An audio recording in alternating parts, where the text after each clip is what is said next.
Good afternoon, good evening to each and every one of you, and welcome to our pre-budget workshop and our tax forum tonight.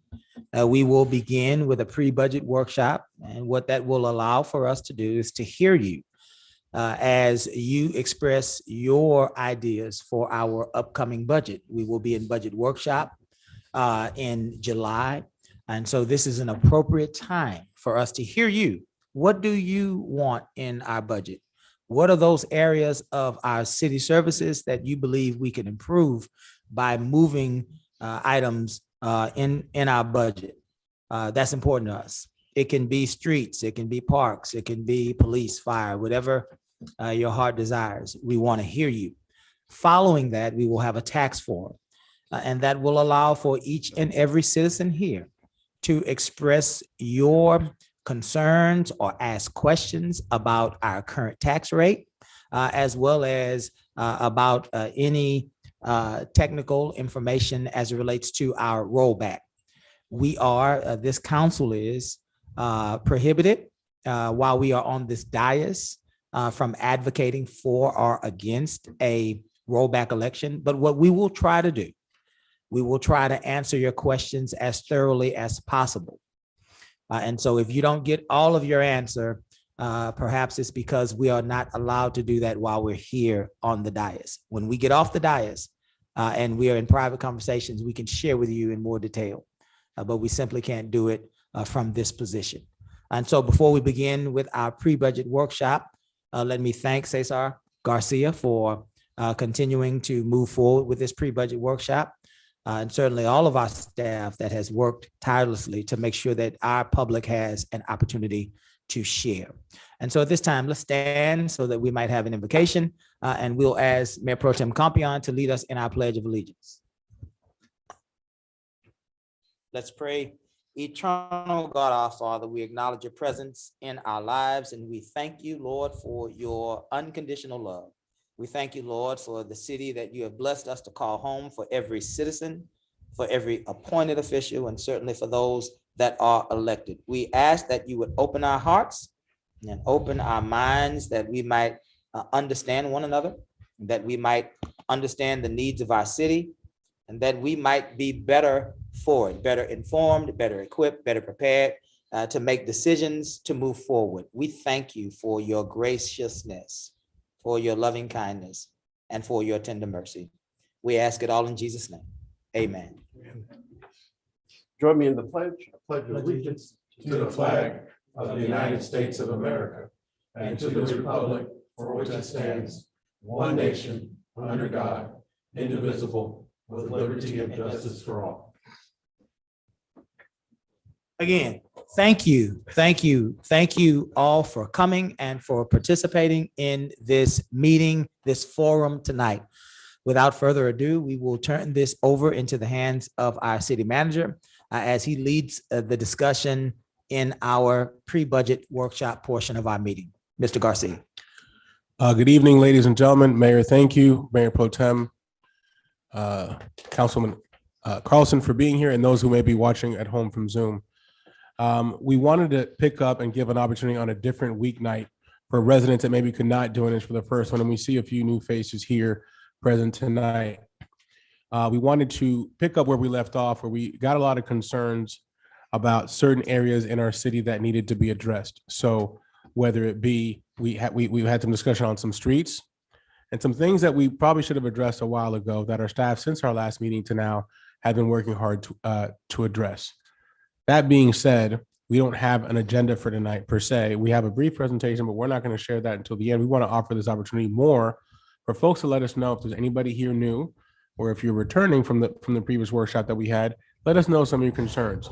If you have drainage issues on your street, if you have a problem with your sidewalk, if you have a problem with your lighting, if you have a problem with anything that we need to address, please let us know now. The floor is completely yours. One thing that I ask is don't trip, amongst each other trying to come up here all at one time. Please make sure. Oh, there you go. First candidate. Here it is.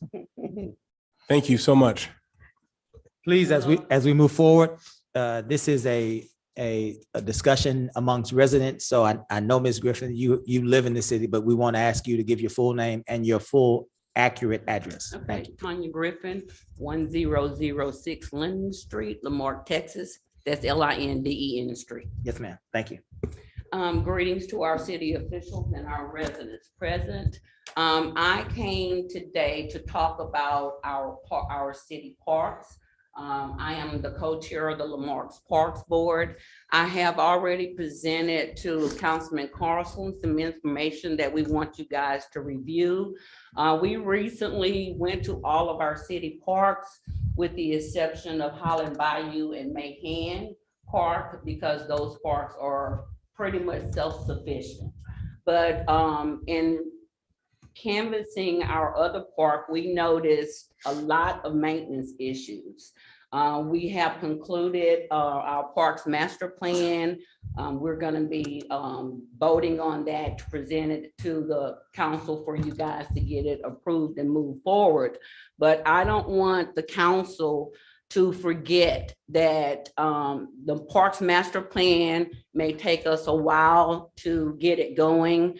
We know that you guys are looking at grants to help assist us with some of the things that we need for our parks, but right now the condition of our neighborhood parks can't wait for that. We are going to be looking at that list that we presented to you guys at our next board meeting, and we're going to be prioritizing the things that we feel need to be fixed now. And so in doing so, I want the council in your next budget workshop to consider those maintenance needs as they will come up throughout the years. We need an increase in our parks maintenance budget. We believe that Public Works also need assistance with helping them taking care of some of the issues, the maintenance issues that are needed in our parks. That's pretty much it. I'm not going to be long and drawn out, but that's the basis of my request for budget consideration for our parks and our maintenance needs. Okay, More maintenance dollars for parks in the budget. Yes. Yes, ma'am. Gotcha. Thank you, Ms. Tanya. Just for sense of consensus, does anybody else agree with that we should invest more dollars? And from the public, it could be a simple thumbs up, shaking, nodding of the head. Yes, I see hands raised. So consistently, yes. Okay, thank you. David Michael Smith. I'd like to speak on the issue of taxes a little later. Yes, sir. You're Absolutely. more than welcome. Thank you, sir. Ruby Neal.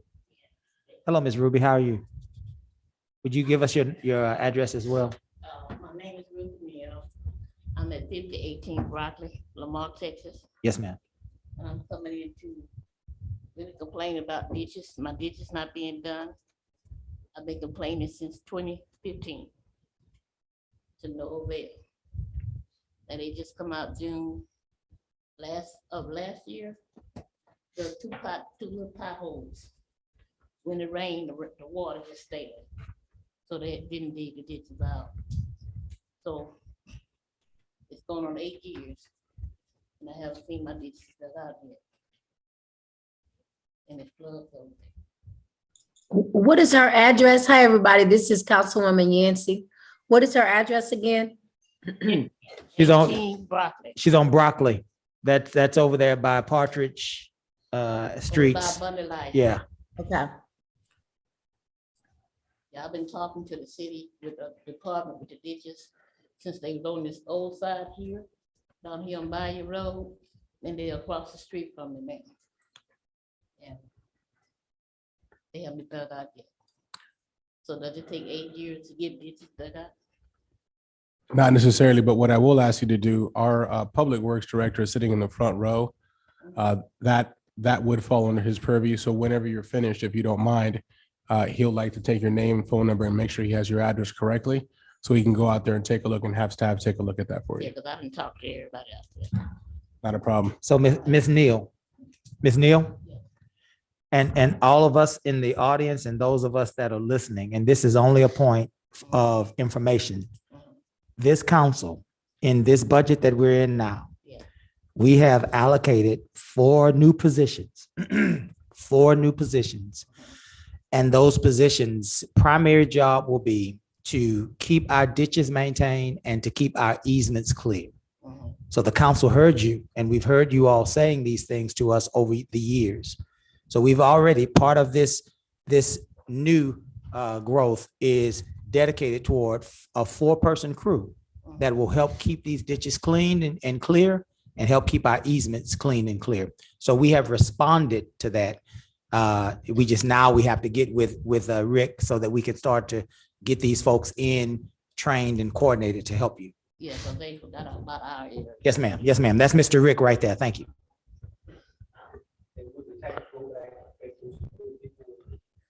Would you approach Mr. Pettijohn? Name, address, please. Terry Pettijohn, 41 Morondo Stretch. I'm just curious, if the rollback happens, would that affect those 4 positions this year? Let me answer it this way, because I'm on the dais.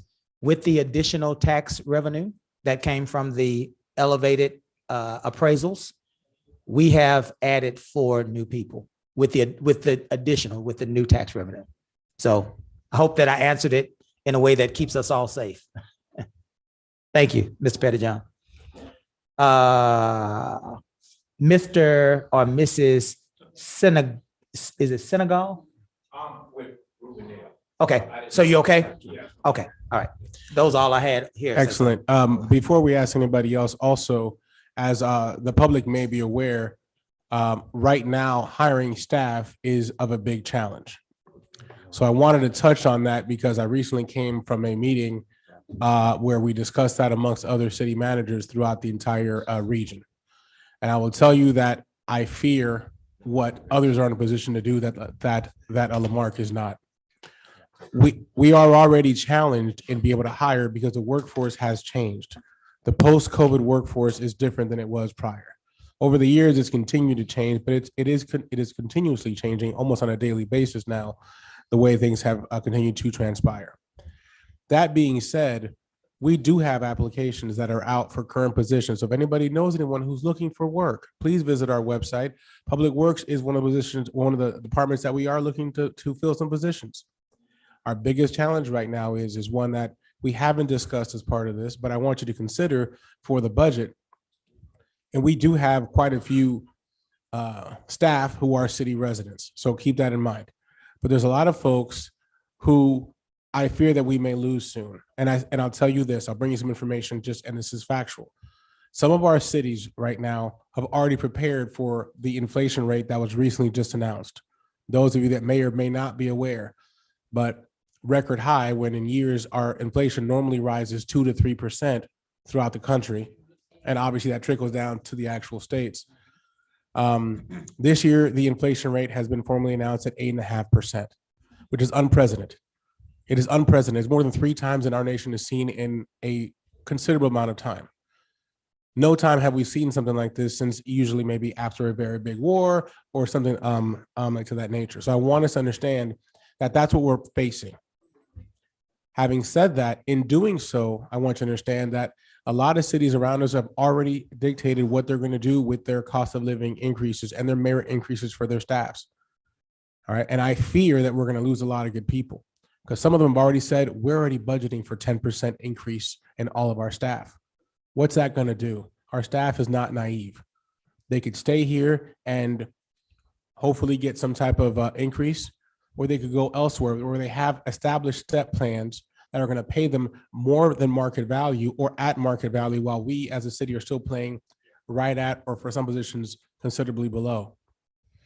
The recent study that was done has shown that Lamarck is, for staff reasons, for some positions, the lowest paid in our entire region. So in a lot of sense, I want you to understand that we're going to lose some good people that have been loyal for a very long time. And we're doing everything we can internally to prepare for that. I mean, this is something I just got from a meeting that I came from yesterday. But I want you to understand that some cities are going to be competitive to fill those positions. We're going to be at a risk of not being able to hire the most talented folks that may want to go to these places. It's going to be hard to compete with. It's a challenge that we're going to have to face that we weren't fresh off the presses. I haven't had a chance to let council know this information yet. Obviously, by now, it's public information what our inflation rate is going to be nationally once it's announced. Keep that in mind also as you folks make your budget requests, because for a very long time, some of the staff that's been here for extended periods of time, some folks did not receive a actual increase for many years. That's true. Not to take any more time. Anybody else would like to speak next?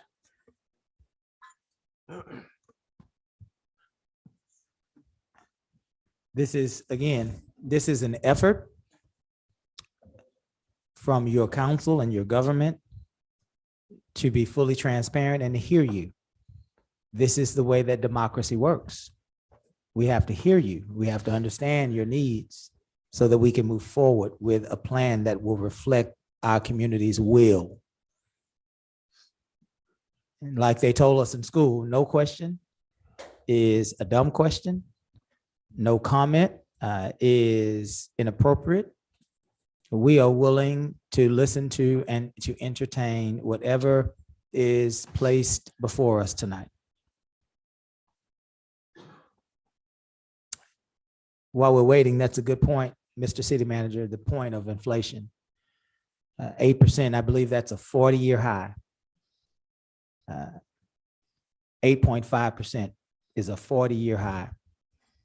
And that will dictate our employees, who they are, how much they are compensated, our fuel costs, cost of goods and cost of services. All of these things will be affected by an 8.5% inflation rate.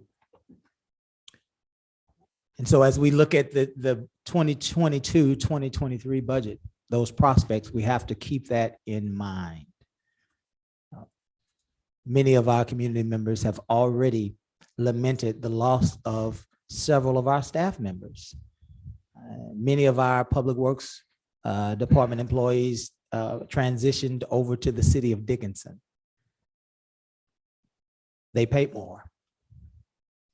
They pay more. And we lose good employees every day because we are not able to pay, even though our tax rate is 55 cents. Please, any of you, all of you, certainly come and join this discussion. How do we feel about our public works department? They have about 35 members, half of what they had when I began my tenure on council 18 years ago. What are we thinking about our fire department? Two of those individuals ride an ambulance every day and they leave their captain to drive a fire truck all alone. Those folks are responding to our houses, to fires at our home by themselves. The other day, I shared with you that there are times when there are 2 or 3 police officers to cover an entire community. Folks might have thought that that was inappropriate. Or maybe one person thought it was inappropriate. But I think that that's more than appropriate when we have residents in Omega Bay asking for more police protection and more police patrols, knowing that we have a booming subdivision in Painted Meadows. Do you know the distance? Have you ever tried to drive from Painted Meadows to Omega Bay? We have a lot of needs in this community. More needs than we have resources. Again, this is your time, your floor, your opportunity to share with us what you believe we ought to have in a budget. So far, we know from Ms. Neal that we need to do a better job at clearing and cleaning our ditches. We know that to be true. So far from Ms. Tanya, we understand that we have to do a better job in maintaining our parks. That's important to us. Is there more? We would love to hear more. Say so. I wanted to also touch on the fact that from the consensus of what we're doing, a lot of questions are going to be asked on what we're going to do to address some of these things as well. And we plan to educate you guys on that more when it comes to the budget process, to not take away from your times now. I can tell you one thing is it's going to take a lot of being aggressive from a grant perspective and different forms of raising our revenue. It's going to take a lot of thinking outside the box, thinking together, coming with ways to accomplish different tasks. And that's something that we have taken the oath and are really prepared to do. I can tell you from a staff, I've sensed that from everything that the council has said, that we're ready to do our part when it comes to that. Now, to be honest with you, it's been really hard to prepare 2 budgets, but we've been working on preparing 2 budgets just in case, so we can be better prepared to make certain decisions. And I can tell you, looking at one is a little more challenging than the other. Having said that, we're prepared to do what it takes. I want us now turn our attention to our PowerPoint presentation if no one else has something to say. And yes, ma'am. Of course, please. This is, we prepared something to speak in case folks didn't have anything to say, so we can send information out. But the real purpose is for us to hopefully not have to present anything and hear what you have to say. I'm Jackie Pennington, 924 Cypress. Here in Yes, Lamarck. ma'am. I use Public Works a lot. I use code enforcement a lot. And they do a great job. My opinion is they do a great job, but I know we're going to be really strapped for money. And my thoughts are, since I utilize them quite a bit, they just got a lot cleared off from behind us. And it was a New York hot mess, but it is nice and clean, and the dumpster roller is gone. I understand that code enforcement likes to run on education driven, complaint driven. But I also understand that when I call to talk to someone, I'm always, and I'm told, they're gone in the morning, we don't see them till the evening. With that in mind, because obviously they're driving around doing stuff around. I think it would be beneficial if they actually created cases while they're out driving around. You shouldn't have to sit and wait for a citizen to call to say the yard next to me is 8 feet high. If you're driving around, you ought to be ambitious enough to get out and go up and knock on that door and find out who owns it and find out why it's 8 feet high. So for a source of revenue, code enforcement could generate a lot of revenue, but it takes the ambition to go and do it and the direction to go and do it. And I understand that their culture isn't that right now. Their culture is, you call it in, we'll go take care of it, which they do. They do a really good job. But I think there's more that could be done that could help assist their department in affording the things that they need, such as ditch cleaning and easement cleaning, and maybe to kind of encourage people to adopt their area, even if it's just their block. It's hard to do in the summer, but just a thought. Absolutely. Okay. And I thank you so much, Miss Jackie Pennington. I want to touch on that a little bit because something was brought to my attention soon after being here as far as our ditches. And we could have Rick possibly speak on this briefly, where we have a policy, unfortunately, due to lack of resources, where right now ditches that are, is it 4 feet? 4 feet and under in depth are not the city's responsibility. We're asking the residents to take care of, versus ditches that are over 4 feet are ones that we would take care of. Now, in an ideal way, for stormwater purposes and everything else that we want to protect, what I said last time, our gray water, we would love to take care of all of it. But unfortunately, it goes back to the resources we have. So understand that. And I will say something else, and I want to touch on this because almost every city is facing this. Again, everybody says, oh, we want, a nice building. We want a truck. We want this and all these other things that they want. I want everybody to be clear. Our most valuable asset and resource that we have is our people. Any city you go through, it's going to be 60 to 70 to some ways, some cities as high as 80% of the budget is salaries, unless you start outsourcing things, or unless you start saying that, you know what, such city doesn't have a fire department, such city doesn't have this service, some city doesn't do their own waste management. Obviously, those cities are different because they contracted out and their budget would be skewed. But if you look at it in terms of manpower, our most valuable asset are the people that take care of you, people that do the service that's being brought. Let me say this, and so these things, some of these things happened before Cesar's time. And so Ms. Neal, when we were talking about the ditches and we were telling you we added 4 people, those 4 people will eventually be able to take over all ditches, right? They will take over even the ditches that are less than 4 feet deep. That's the plan. So we have a plan for all of our ditches to be cleaned and maintained by our city department, right? But we have to work toward that plan.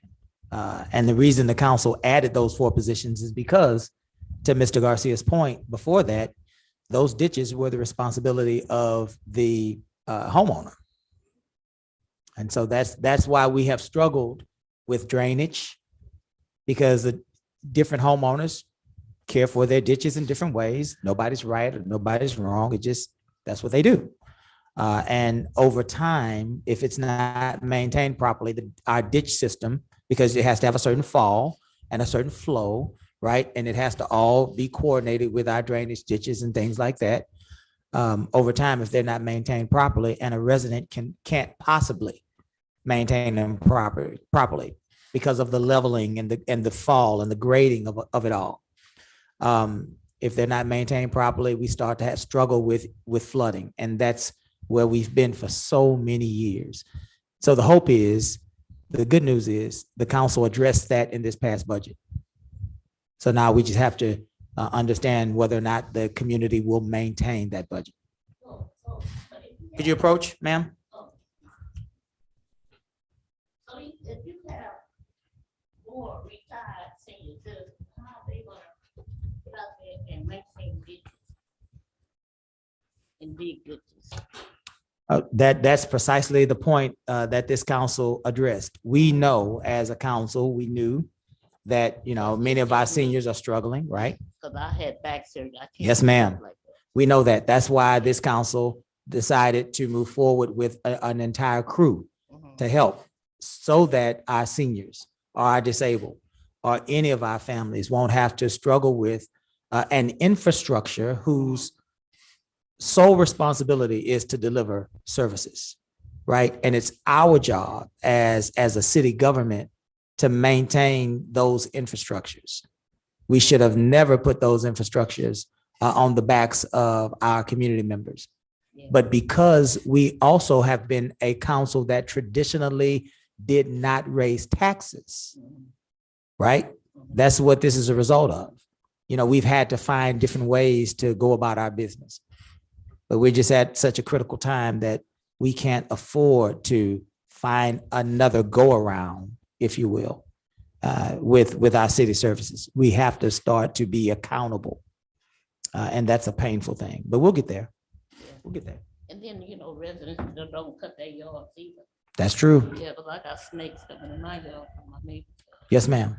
Yes, ma'am. Absolutely. To that point, also, we talked about code enforcement, so we can go out and enforce some of these other areas where folks may not be able to, or may be negligent versus not being able to. So those are 2 different things there. To that extent, help is on the way. In what form and everything else, we're not 100% done putting together, but we're working to be creative in how we address those things, because it's going to take effort. It's going to take us being a community once again to figure that out. I want to call your attention to the PowerPoint that we put together. If no one else wants to say anything right now, we're going to just start where we left off at the last time with some minor edits that we may have made. So we want to call your attention to the pie chart and what it's saying. So essentially on there's something that's on there that it's completely this is a breakdown directly from the budget book. Okay, there's not anything that we did anything different. But if you notice the 36% and the 20%, that is our public safety. Now, we've all, from the first meeting to this meeting, the one thing that was mentioned was that public safety is number one. We've always had that, and that's true in every city. And in the time that I've been here, where I've had a chance to meet some of the officers and some of the firemen and women, excuse me, I've made it a point to thank them for what they do, because it is a job that takes a lot of poise and a lot of commitment to actually do. But it's still expensive. Okay. It is right now, as you show it, 56%. What's also not shown on there that isn't broken down in that fee from the 20 and the 10% that's shown, which that 20 and that 10 adding up to the 30 is what those breakdowns are. So you'll notice with general government, that other 20%, that's our human resources, that's our IT, that's our finance, that's our city clerk. All those expenses are broken down there. The other requirements, those 10%, that's our insurance, fleet expenses, our utilities, and our legal. Now, I want you guys to understand something. The 56% of police, in addition to that, of the additional 20 and 10 of the 30 that are listed as either general government or other requirements, approximately 9% of that is also tied to police and fire and public safety because of their portion of our entire insurance and fleet services and utilities and any expenses that we have. So in theory, when you look at the total value of what our public safety costs us, it's closer to 65%. And that is in line with most cities. Most cities are 60 to 75, up to 80% typically. So I wanted to share that with you so you understood that exact breakdown. Although we have it as a pie chart like this, we separate those expenses. So a question was asked last time about what is general government and what are other requirements. We wanted to follow up with a better description of that. Okay. Next slide. Okay. So here's what we're talking about as to what we're actually looking at, which is what we're here to talk about today. We talk about our future planning, our needs and wants, and our increased level of service. What is paid for through what you do is a level of service. Okay. And that's anywhere you go. Okay. Anywhere you go. Folks are obviously wanting to be in Lamarck. It's evident. Our population is, we're the second fastest growing city in the actual county. So folks are choosing to be here. Why? Property value is good. We've got certain benefits. We're, adjacent to 45. There's jobs in the area. There's certain things to do around us. One thing that's evident is that a lot of things that folks come to do when they live here are not in Lamarck. So while we're gaining residents who are moving in, we are in an effort, essentially, potentially losing out because folks' tax dollars that they're spending are going elsewhere. So our budget, look at it as so you want to talk about apple? Let's talk about an apple. It's pretty much split in half. Our budget is about 14.7 million. Approximately 7.5 of it comes from property tax. The other portion comes from other things that we do, sales tax and everything else. If we want to see our property tax go down, we want to see our sales tax and other expenses go up. It's a simple formula. We have a number we have to be balanced at each and every year. That formula is put together by those two things. So, and I'll touch later on what we can do to help with that. But the reason we're pushing for a improved infrastructure and the investments we're making in doing so are things that will help out in the long run by increasing our sales tax. So we're a better community. So folks live here. Hopefully they choose to work in the market if we have enough employment in the city, not just in the city, but other employers in the city, right? And also that they'll choose to play, to go shopping here, to do other things here so that we can continue building ourselves as an actual community. So I wanted to touch base on that. If we could get on to the next slide. We shared this slide and we changed it a little bit. We made the coffee cup smaller. Thank you for everybody who gave us that feedback. I wasn't going to say who it was, but by the laughter being loud, you could figure it out. Anyways, I want to point to this again. The portion that's written on here, we didn't create this again. We're giving you facts and we're giving you the same documents that anybody can look up and find. But that document, that portion of the document is what our assessed value is. Okay. So you'll notice that this 55 cents, so I can be very clear, the city of Lamarck is not raising taxes, proposing a tax raise. What's happening is the assessed value of everybody's homes is being raised. Lamarck didn't raise the rates. It was raised by the county, as is done on a regular basis, inflation purposes, whatever the reason is. So a lot of folks, I got stopped today. Well, why are you guys raising taxes? I was like, well, I had to have the discussion and explain that so we understand. We didn't make that. Just as if our assessed value were to decrease, we're not going to increase or decrease our taxes. Our tax rate's already been set. It is what it is. So that's what's adjusting that change. We want to call special attention to what's written on here, where down at the bottom it says an increase of $1.1 million. Well, first of all, we took the same figures that are in this table. I was prepared by the county and we did the math on it. We found a little bit of a mistake there. It's actually more like 1,019,000. So a discrepancy of 81,000. Doesn't seem like a lot, but obviously we'll come back to that number later. And that's using the same numbers that are on this form right here. That is available for public view. This was provided by. Say that part again. Say so. There was a discrepancy. There's a discrepancy on this form, essentially, and the way that it's written using the same numbers that are there. And I'll address if you allow me to answer that in one of the upcoming slides, because of this. But well, actually, can you go back a slide, Kyle, if you don't mind? I want you to pay attention to the average price of to the right there where it says $82.97, which is right above where the $1.1 million is. So what the $82.97 on this form, all right, relates to is as it is on average, again, average, your home versus the next person next to you's home may not cost the same, may not be assessed at the same value. So your tax rate may be different, but on average, this increase because of your assessed value that the county has imposed is an average of $82.97 for the year. Okay, so we can relate to that, what that means. $82.97, unfortunately, is about what a tank of gas is probably costing us, some of us right now, that we pump once a week. Now, we didn't raise the gas prices. The city of Marque has nothing to do with those. But that's about, so you can relate, so put that into numbers. We're talking about a tank of gas per year is what this increase, which is not ours, we didn't decide this, but that's what it equates to. $6.91 is about a cost of an expensive latte, not at Art of Coffee down the street. Thankfully, their prices are much more considerable. But, and I said this, and I was kidding around the office, and I said, so we're trying to lower it by a latte. We're trying to lower it by a latte. Now, put that in perspective. That's what it is. It's a latte a month. And more importantly, 23 cents a day, a quarter a day. Now look at the inflation. It's way more than a quarter a day. We're spending more than a quarter a day on anything that we go out there and spend, but we're talking about 23 cents. Okay. And I'll touch back on this in a second, but I want you to look at what the numbers mean. Again, we did not create these numbers. We're taking these numbers exactly from what was put on the county's website that's shared with you guys, that some folks are putting information out on this, and we're just clarifying what that means to us in daily, monthly, and yearly terms.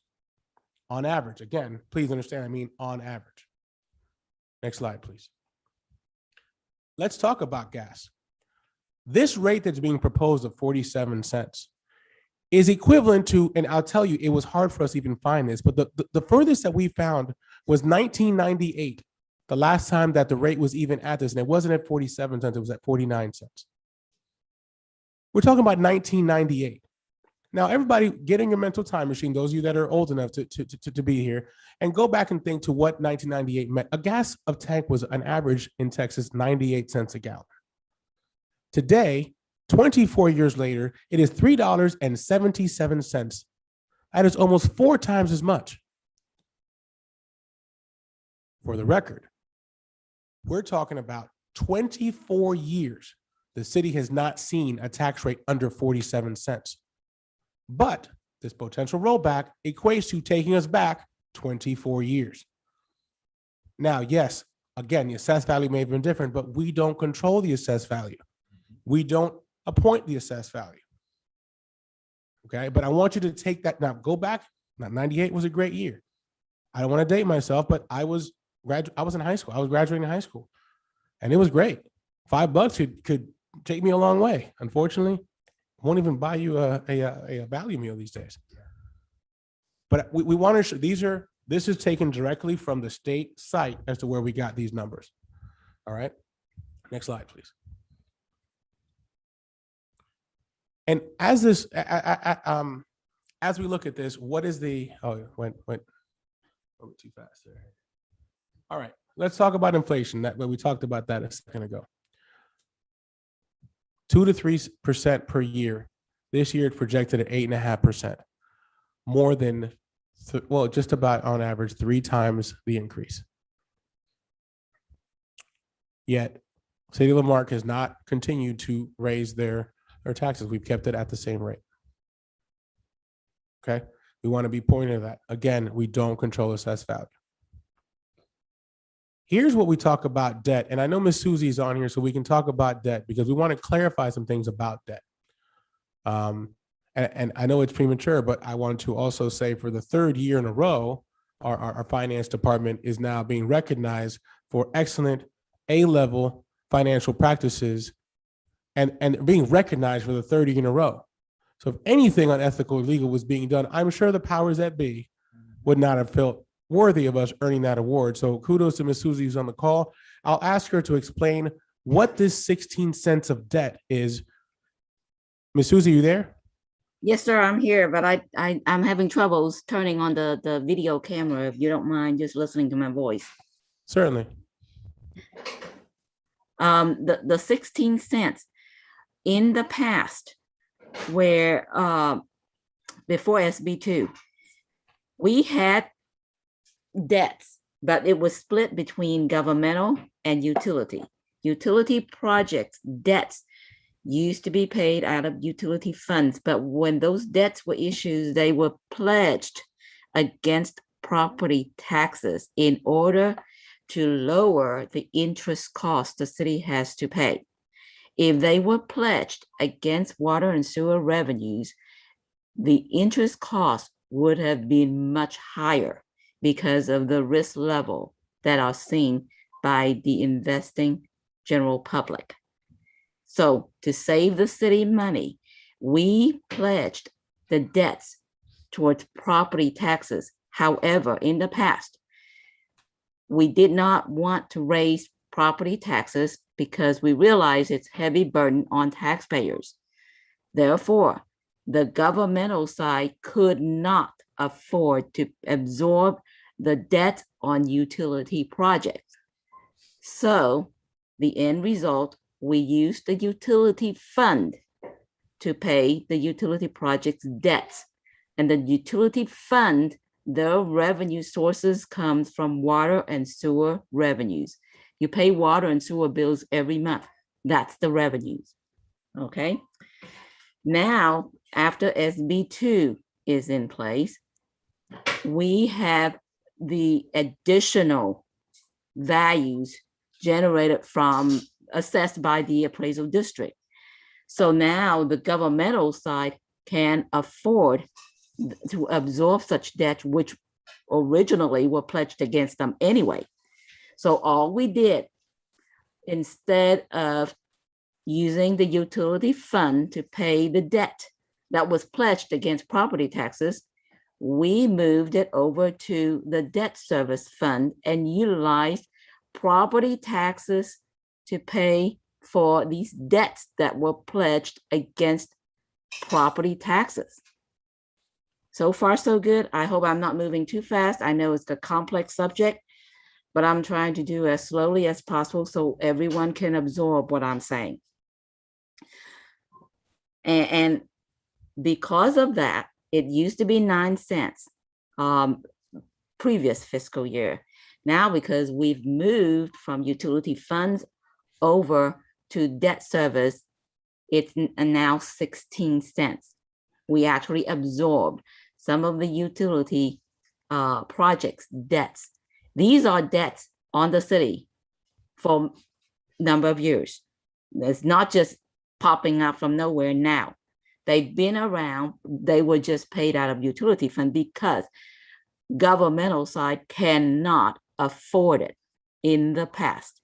So I wanted to make it really, really clear. Now, before we move that, before we made that movement, I did ask our bonds counsel, who is specialized in the legal aspect of this subject matter, debt related.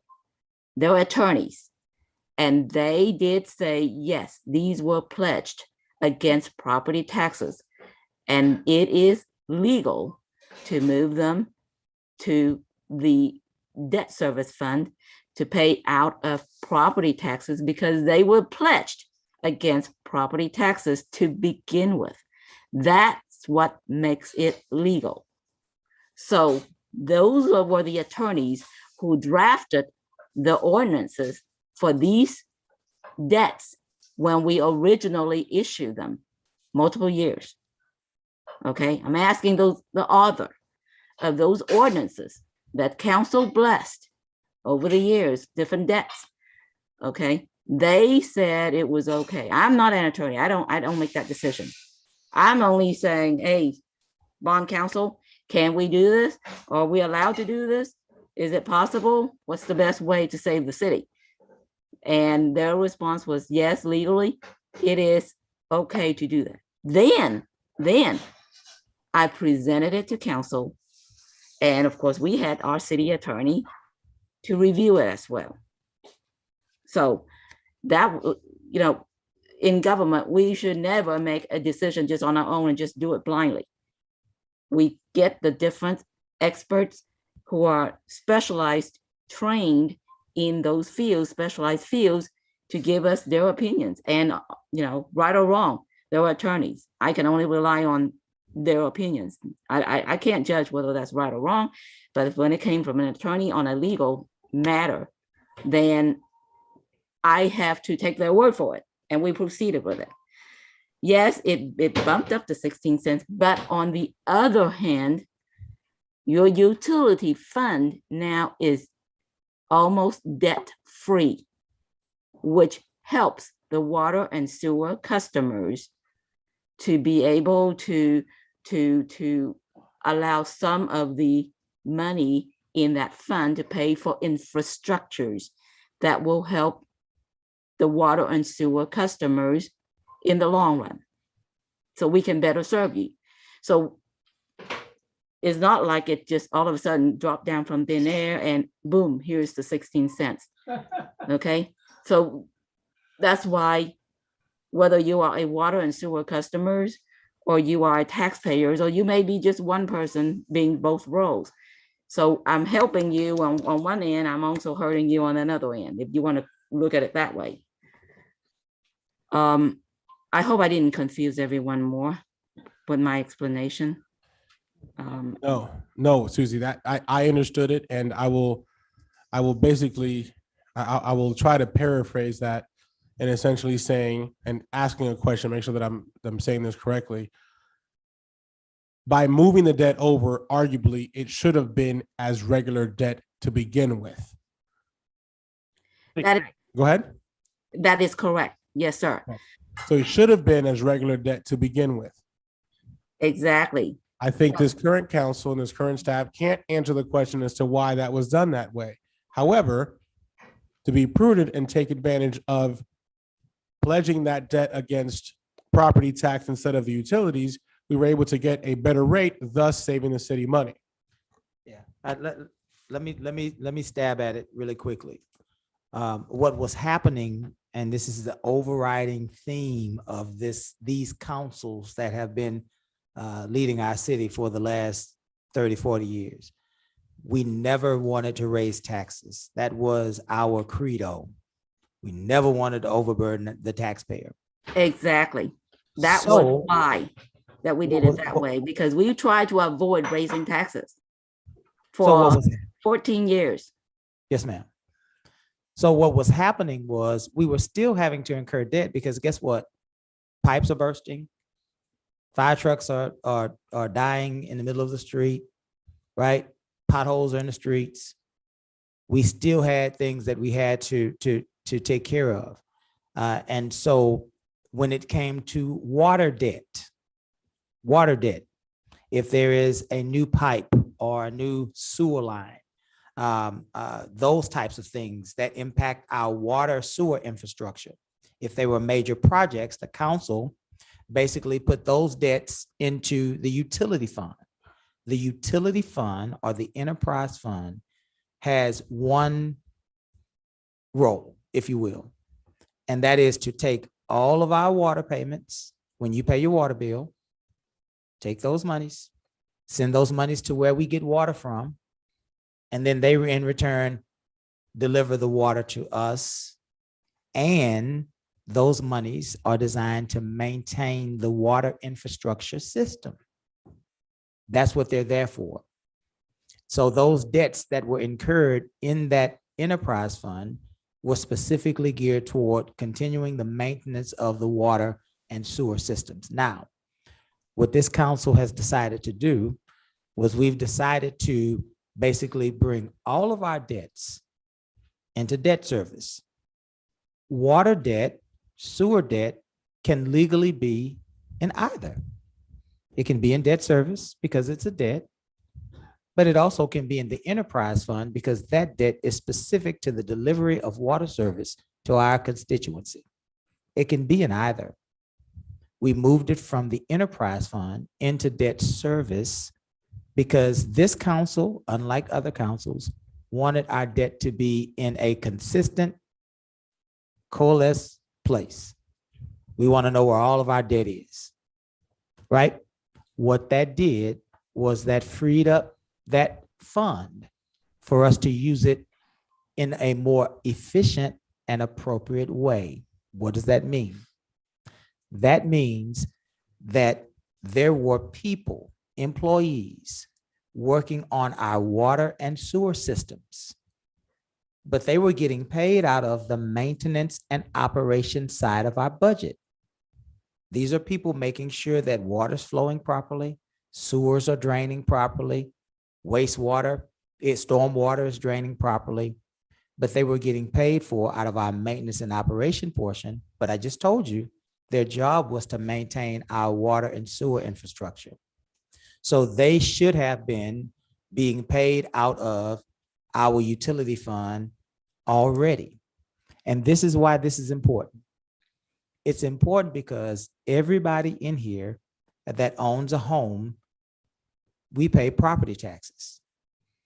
And we also pay for our water service. Two ways. But then there are people in our community, through no fault of their own, that are renters. And so those people are paying water bills. But if, watch this, if the people that are maintaining our water infrastructure are being paid by property taxes, then the people that don't pay property taxes, they aren't sharing in the burden of paying for the people that are maintaining our water system. Does that make sense to anybody? So all we did was we said, hey, these folks, instead of the people that are paying for this with their property taxes, right? Because some of these people in our community, they own homes here, but they don't live here. So why should they have to pay for somebody else's water service when they're simply property owners? So we shifted these people into the enterprise fund or the utility fund so that people that live in apartment complexes and people that rent houses, so that they can not only pay for the water that comes to their tap, but that they would also be able to pay for the people that maintain the water that comes to their tap. We're moving from a property tax-based system of service delivery to a user-based system of service delivery. Does that make sense to anybody? Why is that important? Do we not know that the state of Texas is operated on a user-based model? The state of Texas, their proceeds come from fees and permits and things of that nature.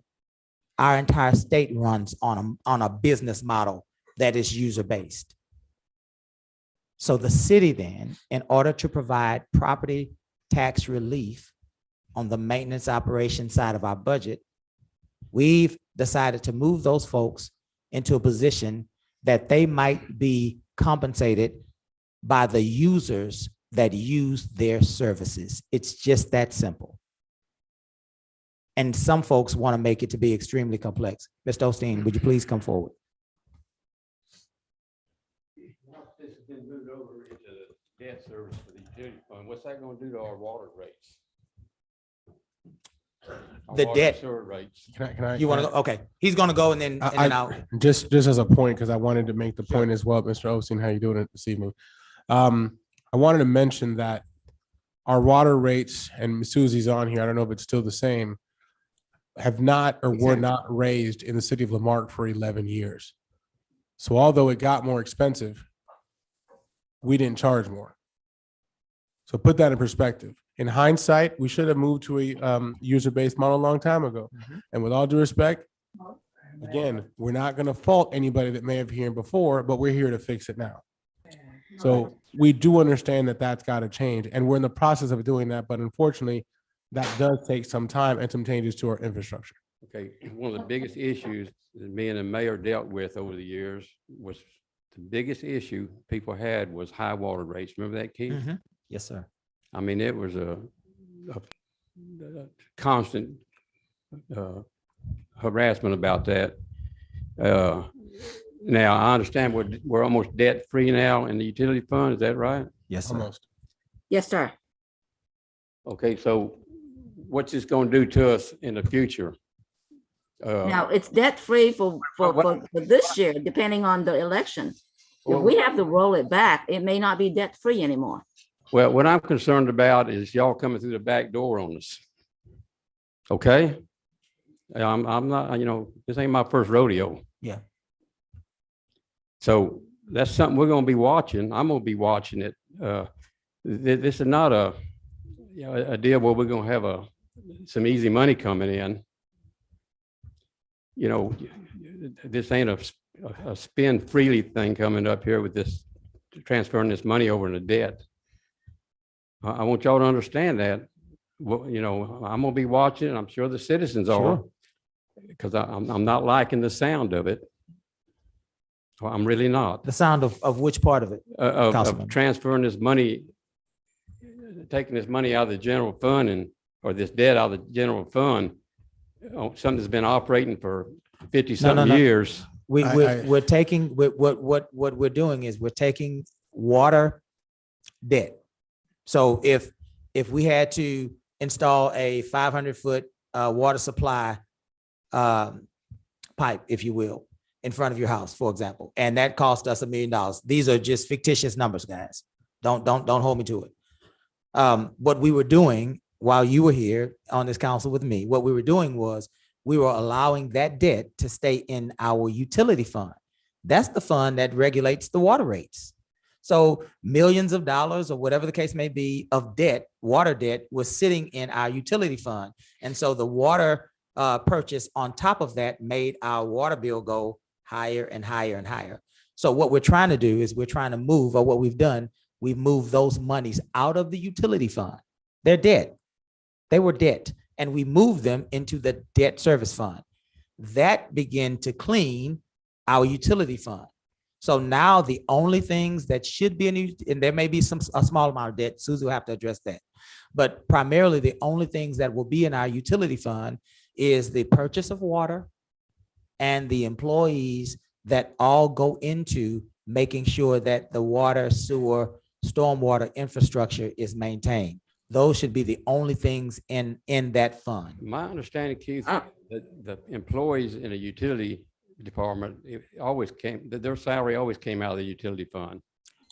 But there's an issue out here, an erroneous issue. You and I both know that they've always came out, right? Right. And these 4 new employees, they've never been in any part of our budget. So putting them in the utility fund is not moving them, it's actually placing them, right? Yeah. So, but there are folks that are making an argument that we're somehow circumventing a system that we're not. So Susie mentioned it depends on this tax rollback if that's going to affect the utility rates. Explain how that's going to happen. I actually want to touch on that. Go ahead. I want to touch on that on the next slide, Mr. Osteen, if you don't mind. Yeah, go ahead. I can show you that. The slide that was up there that showed the difference in debt. So obviously we would have some decisions to make. Currently at 55 cents, the debt being at 16 cents, understand that in case of a rollback, we would hope that debt stayed at 16 cents, but for it to go down, then your user fees would go up. So to answer your question, inevitably, then yes, we would be in a position to either keep debt how it is or increase the fees to do it in the form of user fees as the mayor mentioned. At the end of it, understand that the 16 cents doesn't go away. The 16 cents is debt, unless you move the debt elsewhere. But either way, the pie stays the same. Either way, there's 39 cents versus 31 cents. At the end of the day, the city's general fund or our operating expenses to keep the city running and essentially go from 39 cents to 31 cents. But I want to touch on something there because we haven't really discussed this very much. We're talking about how the taxes and how all these things affect the Marque. And again, I'm not anti-schools and I'm not anti the county. I know I'm probably not going to make some of my county friends very happy with this, but I don't hear anybody say anything about the county rolling back. And yet they're not offering direct services to our residents. Nobody said anything about the county rolling back. But yet they're the ones that raise the assessed value that's causing this to be a problem, but yet their rate is not being questioned. It's not being questioned.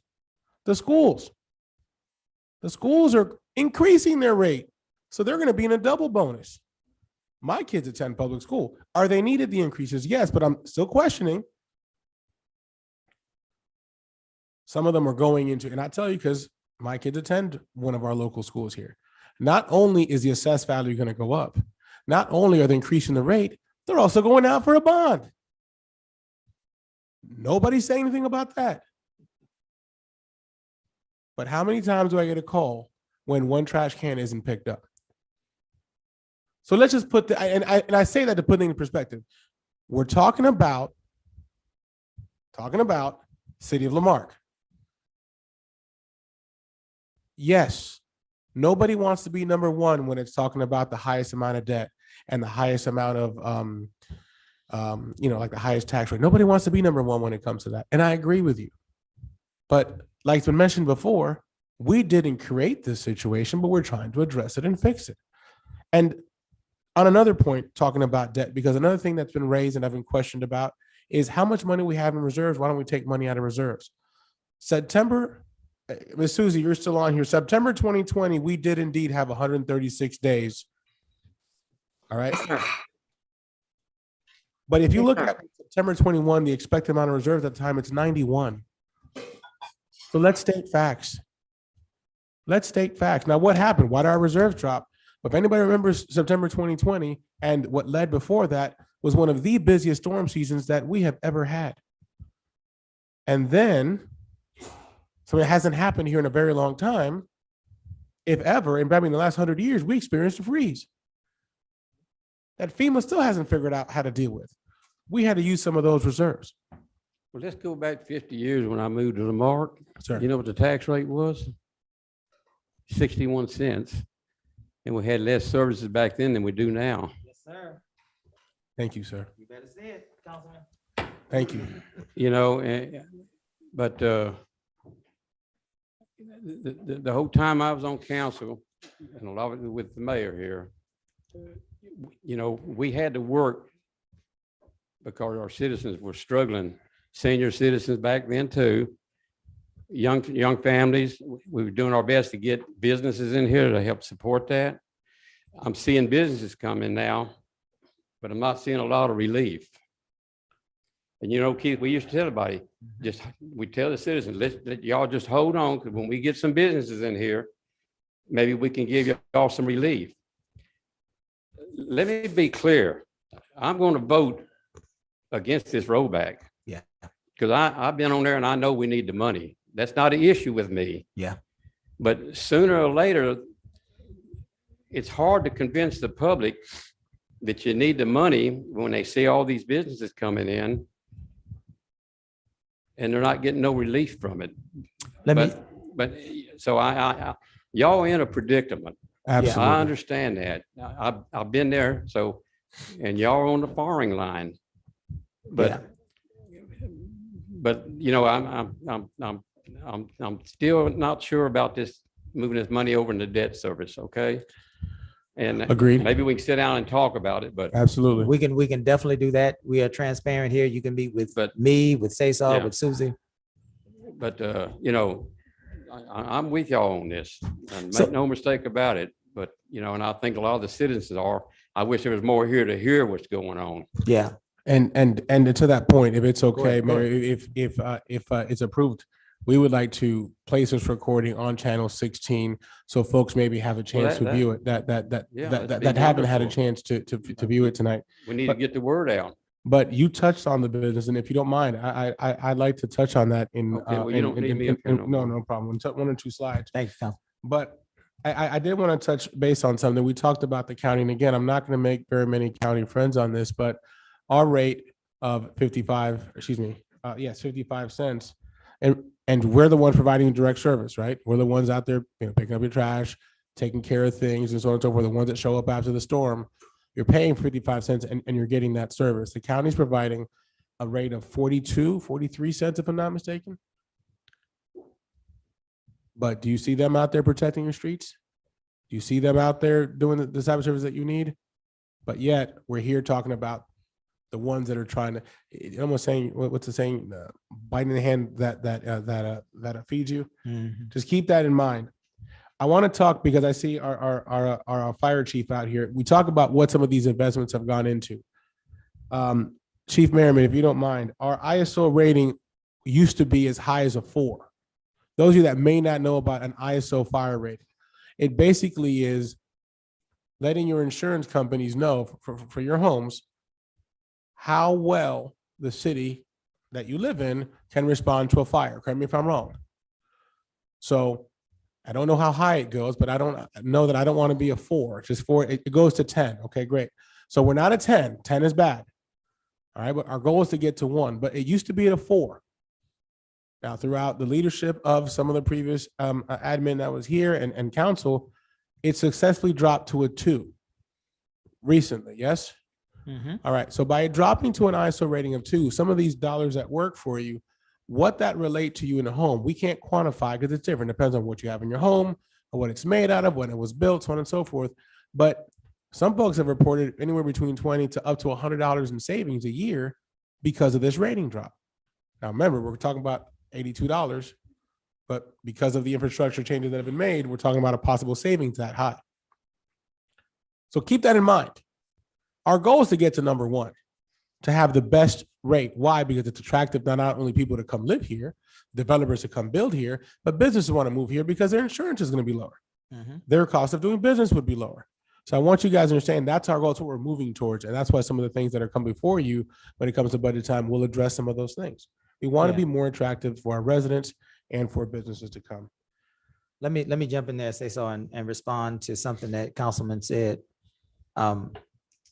We promised the people always, when we get new businesses in here, that mechanism on increased sales tax will lower our property taxes. That's what we said, and that's what we mean. People point to Amazon, great company. They broke ground last year. So we have not yet had an opportunity to realize any tax revenue from Amazon. None, zilch, 0. The dog track, that just got a new owner. He has to pour, I'm sure, millions of dollars into it. He has to get it up and running for us to see and realize benefits from the dog track. And then the other part of that development, that's 2, 3, 5 years down the line. And so we do see new activity and new business, but we have to remember, just because it opens today doesn't mean that you get tax revenue from it tomorrow. A year has to go by before you begin. We are not receiving any sales tax from Amazon because that's something that's caught up in the courts. We don't know where that sales tax goes. Does it go to Lamarck because it originated out of Lamarck? Does it go to the city that these packages go to? We don't know yet. The courts are trying to figure that out. And so while you see the hope of new businesses, they're brand new. And so they haven't even made it on our tax rolls yet. But let me tell you something else. There is a development that has been in our city for decades, a commercial development, and they're losing tenants. They're hemorrhaging tenants. They're desperately trying to find new tenants to come and fill in those shopping centers. I'm not going to say which one it is. I'll tell you after the meeting. And so while we are gaining businesses, we're also because of pandemic, inflation, economy, and all sorts of other things, we're losing business as well. All of this is a cycle. You have high crime. Businesses look at your city. They see that your crime is high. They won't come because your crime is high. So then you have to clean up your streets in order to get them to come. In order to do that, you have to focus your resources. In order to do that, you have to then extend yourself and sacrifice. But if we're not willing to do that, then we continue to be locked in this vicious cycle. And so I just wanted to, come on, Mr. Nofal. I wanted to say that to try to answer James's point. I know James knows this, but there are many people listening that may not understand what James was talking about. Mr. Nofal. Thank you. First of all, I need to appreciate you and appreciate our citizen. I could understand, I personally understand your viewpoint that you need the money to have a good quality city to live, for the citizen to live. And I could understand that our citizen or myself, try to lower our taxes because we all paying a lot of taxes. And I am one of those people whose own houses here, and not just only the federal and local taxes, I also, your taxes, the rent taxes for those houses, the $100 you pay for each house. However, we're going back and forth here and there. But, when we have big gap between the citizen and between the city, which is I personally pro quality city to live in and pro quality schools and pro quality life here, I kind of I seen that we just go back and forth. Is there any other ways or methods or tools we could raise money, instead of you just taxing us, and instead if we keep coming ask you to roll back, the rate tax?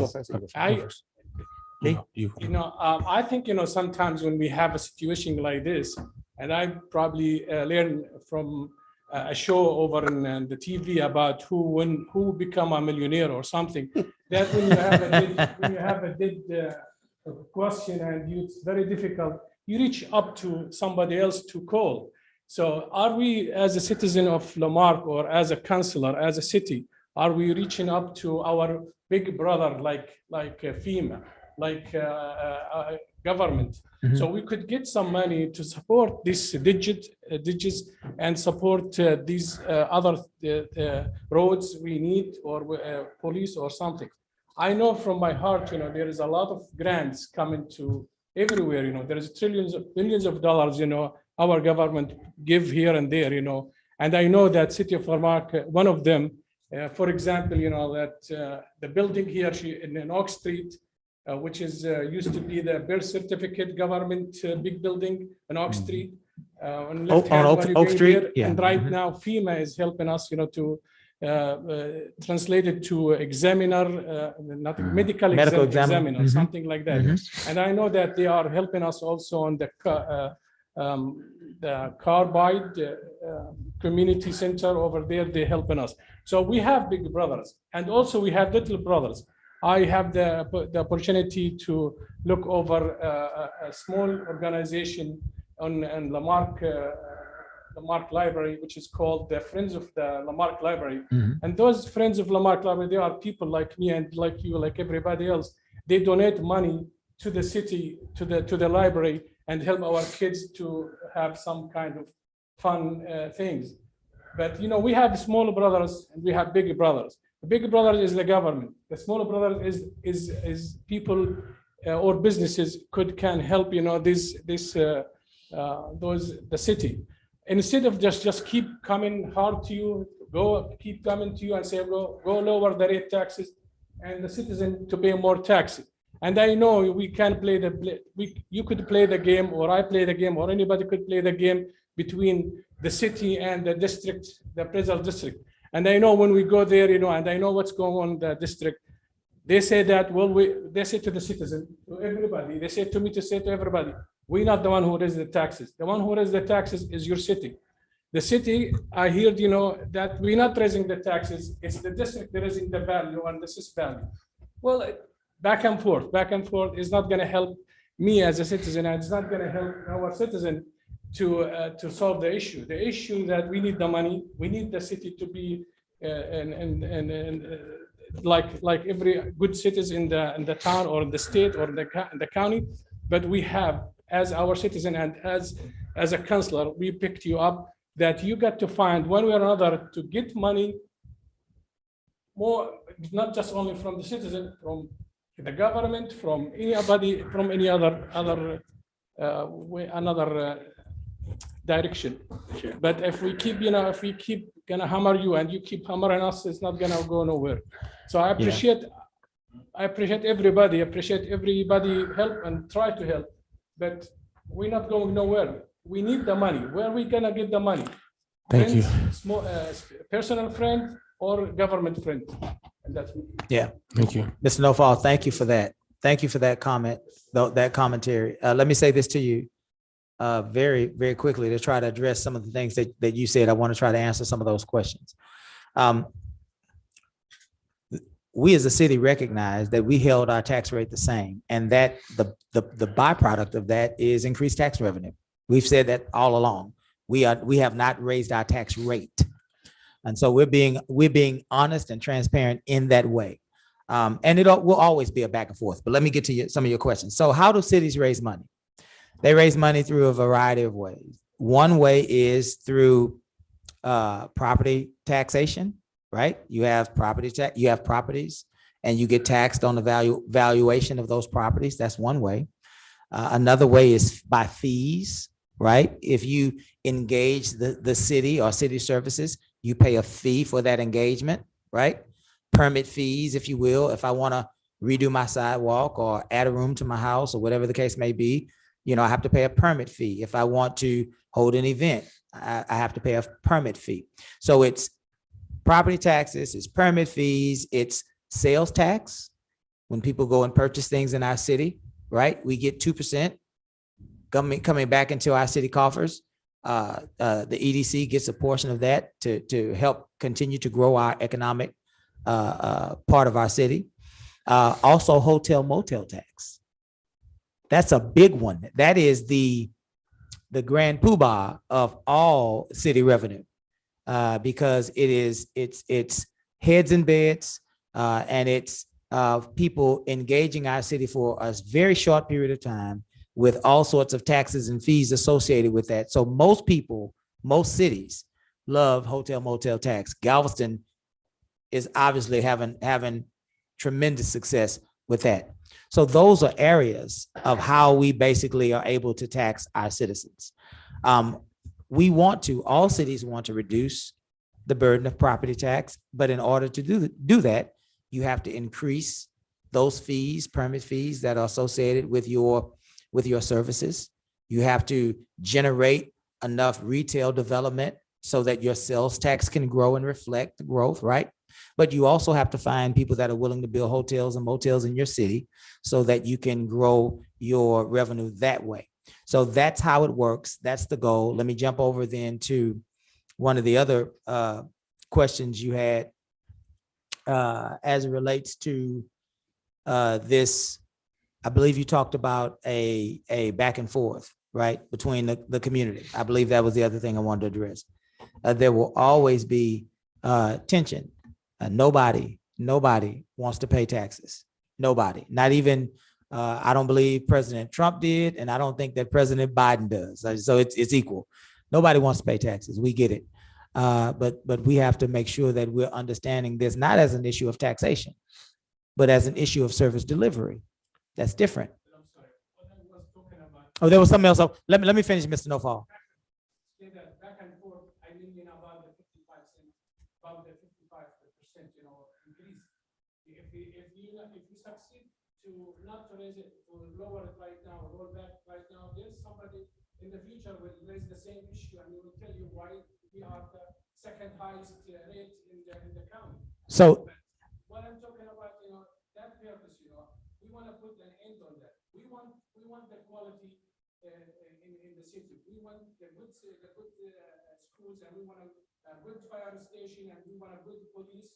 But in the same thing, there's other ways. I have one more point. Raise Yeah. the money we could raise the money, either from the citizen, from Well- the personal citizen businesses, or from government. We could ask the government for a grant. Yeah. No, No.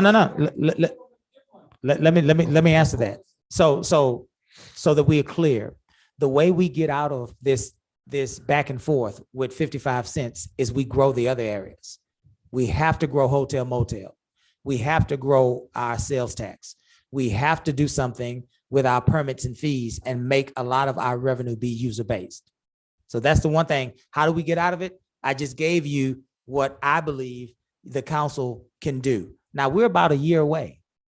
To be honest with you, we're about a year away because this coming year, Amazon will come online, right? And so this coming year, we will see, prayers to God, we will see a functioning dog track that will take tickets and have concerts, right? So those are two things that we pray that we can see in 2022. Now, you talked about Big Brother. I just wanted to give you information, and I want Cesar to get in on this.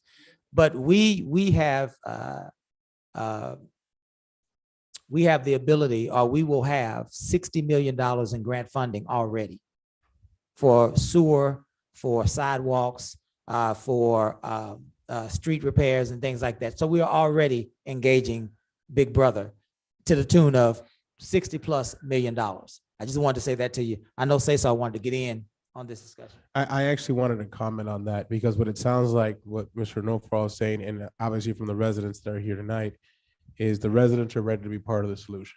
And thank you, all of you guys, for that, because that's what motivates us as a staff and as a council, that you're here ready to be part of the solution. You're ready to roll your sleeves up with us, and we appreciate that. Having said that, I want to touch on a couple of points that was mentioned about sales tax, that you don't see the increase. Ms. Susie, I know you're still on. If you can confirm, our projections state that we are continuing a projected sales tax yearly increase of 5%.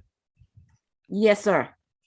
Okay, so to answer that question, you're saying, yes, there aren't very many new businesses. However, the businesses that are occurring, some of it due to inflation, some of it due to the fact that folks have been tired of being cooped up for a year and now have gotten out, that maybe they're spending more of that discretionary income, but there has been that increase. But we're trying to do the best we can to build ourselves forward. From a perspective of EMS, which was the point that I was making earlier, and this is fresh coming from Mayor JB, and then Kyle. Like, we just went to the EMS conference. Kyle, who is our EMS coordinator, just went. And guys, we're looking at a really scary year of storms coming up. Okay, it's the scariest we've seen probably in a while. Scarier than what last year looked like, right? I mean, you guys just came back. You're right. You're fresh from right. coming back. So those things are fearful because our infrastructure, I look at it right now as a house of cards. Those of you that ever try to build a house out of cards, it's shaky. It's not stable. We need to fix our infrastructure. That's what you're talking about. Nice schools, nice fire department and so forth. Also touching on fire department, and Mayor touched this before. Some cities that we're comparing our rates to don't have a fire department. So that 65% for them is lower. So they can't afford to have like a lower rate. And can you put that slide back up that we were talking about just a second ago? Because I just want to finish. We only have just 2 slides left. Go to the next slide. Now, how can you help? You say you want to be part of the solution, pretty much you're saying. Well, we need to increase our local spending. Well, yes, give us more places to go, spend our money, and we will, right? That's probably like what the residents are saying. Well, that's where the sales tax comes in. But in the meantime, as was mentioned, if you can get a chance to go to your local stores, maybe, and again, I'm not talking bad about Costco. I'm a Costco member, but if you don't have to go to Costco, maybe go to Sam's. If you want to be part of the solution, that's how you can do it. Increasing local businesses. All right, we talked about EDC versus an IDC. That's one of the questions that's out there. Brief summary on what it is. It's 4A tax form versus a 4B tax form. The question is some of the things that are being asked to pay for it out of our EDC as we stand correct right now. All right, we're not able to because we're not an IDC. An IDC would allow us to do some of these expenses that are being thought of, saying, why doesn't the IDC pay for X, Y, or Z? Because we're not currently an IDC, we're related to an EDC. That's the formula that we have to increase local businesses, to increase our sales tax. Hopefully, when we get to that point, maybe in the future, the city wants to move to a different way. That's fine. We're one of what, 3, 4 cities statewide that still has that format, 4A versus 4B. So maybe something we can look at in the future. But right now, this is what we have. Okay, this is what we have. But inflation is happening to the cities as well. We're paying more in gas. You're saying, what can we do ourselves? We're looking at grants. We're looking at grant funding to see if we can switch to some electrical vehicles, invest in solar power to try to lower our expenses. We're attacking grants. Some things that haven't been announced yet. We're going to formally announce it later, but we've been accredited to a small grant that's going to help us put some sidewalks on one of our roads. Now we need them in a lot of roads, but it's going to take time. Right now, one of the things that, and I'll go ahead and let the cat like out of the bag. One of the things that I'm putting like in this year's budget proposing is to get more of a grants team to help Susie's team out. We don't have a grant writer. So to add to your question, what can we do to be more aggressive? Right now, we have department heads writing their own grants. We rely on outside agencies to help us do that because we haven't had that wherewithal. Where was it before? I can't answer those questions, but I can tell you where I'm proposing for it to go now. With the council's backing, with your support, we are going to be more aggressive. We are going to be more creative. We are going to have to think outside the box to do those things. I'm excited that the residents are willing to jump on board and help us. Can you go to the last slide? I take you back to this, and I know that we actually have the formal discussion that we can open it up. This is the last slide that I have. And I didn't want to take time out from everybody. I wasn't going to go through all this, but since no one had anything to share, I go back to this, guys. This is what we're talking about. This is what it equates to. These numbers are directly from there. It's 23 cents a day. It's a quarter a day.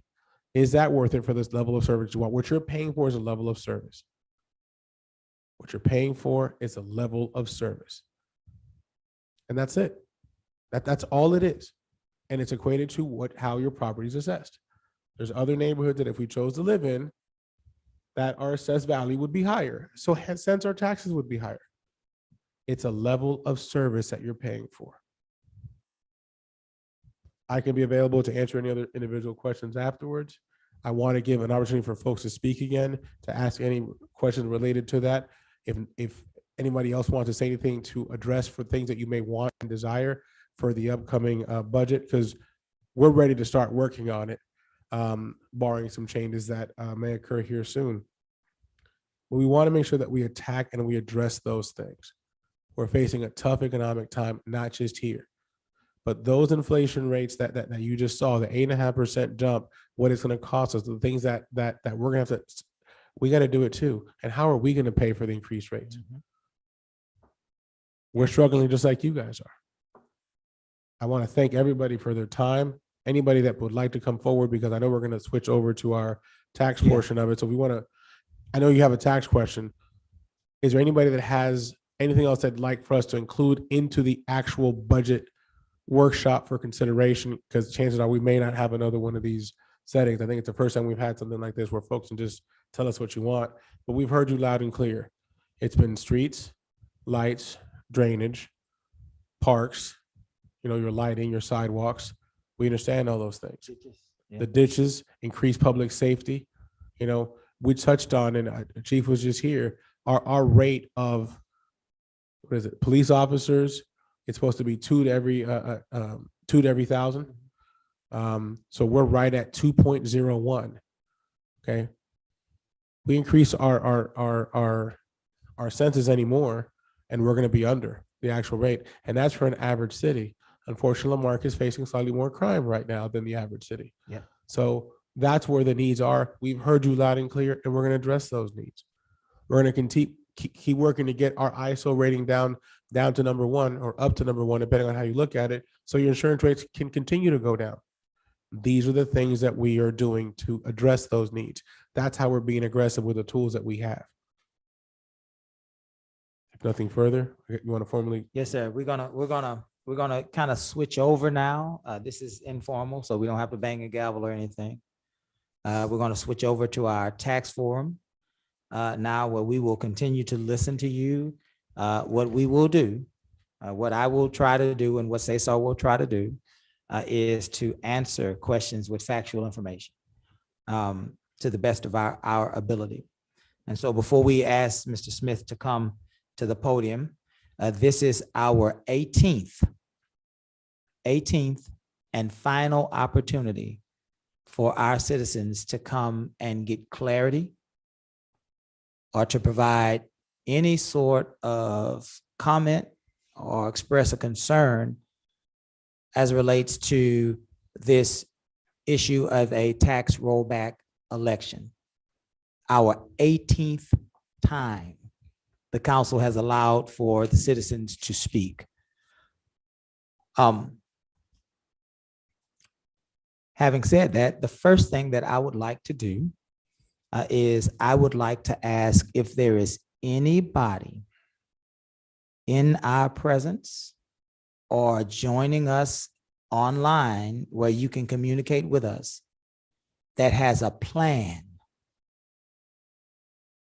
a full comprehensive plan to help this council understand how we are to keep the same level of services as last year at 47 cents. We will wait and we will give time. We have been waiting. This council has been waiting since last August for a plan. We've established that none of us want to pay extra taxes, me included, Cesar included. It's okay. Now we need a plan. What's the plan?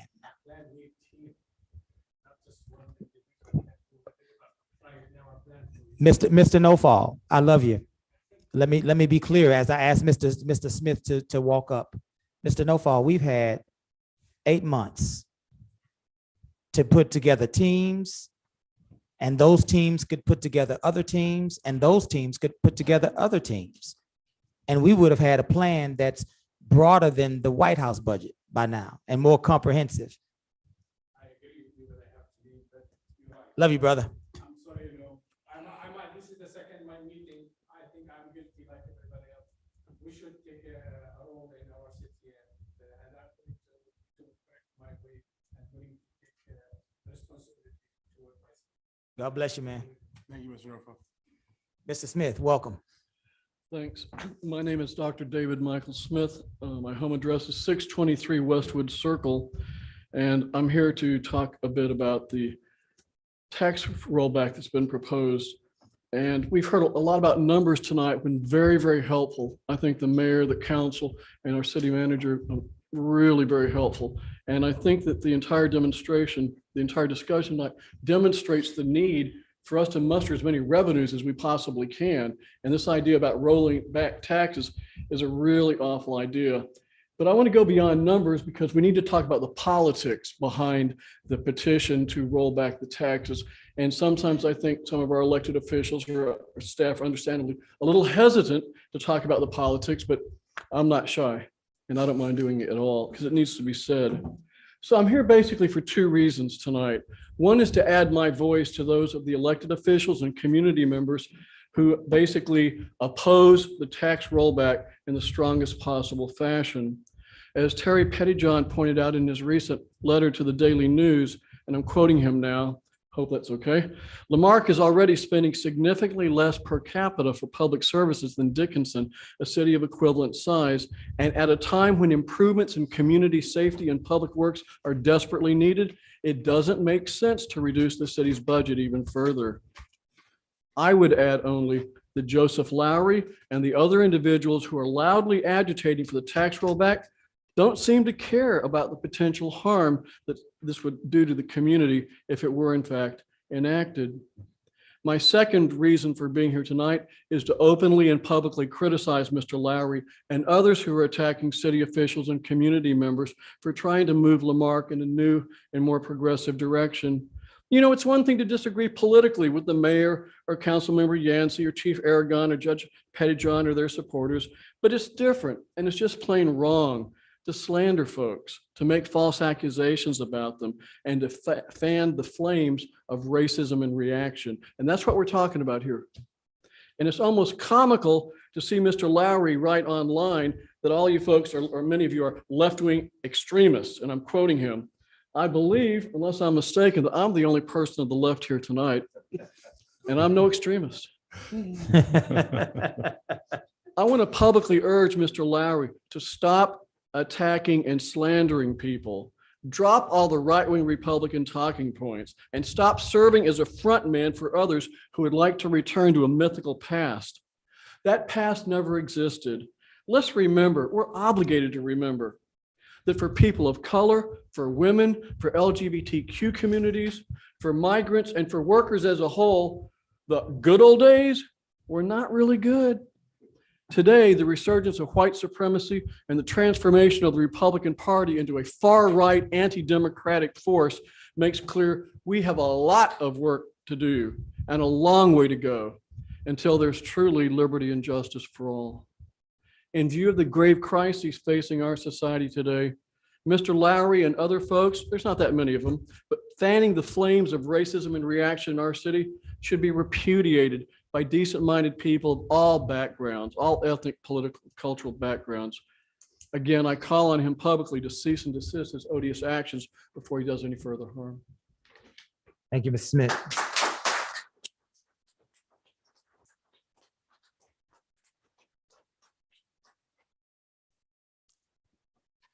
Are there any other persons that would like to address this council with questions or comments?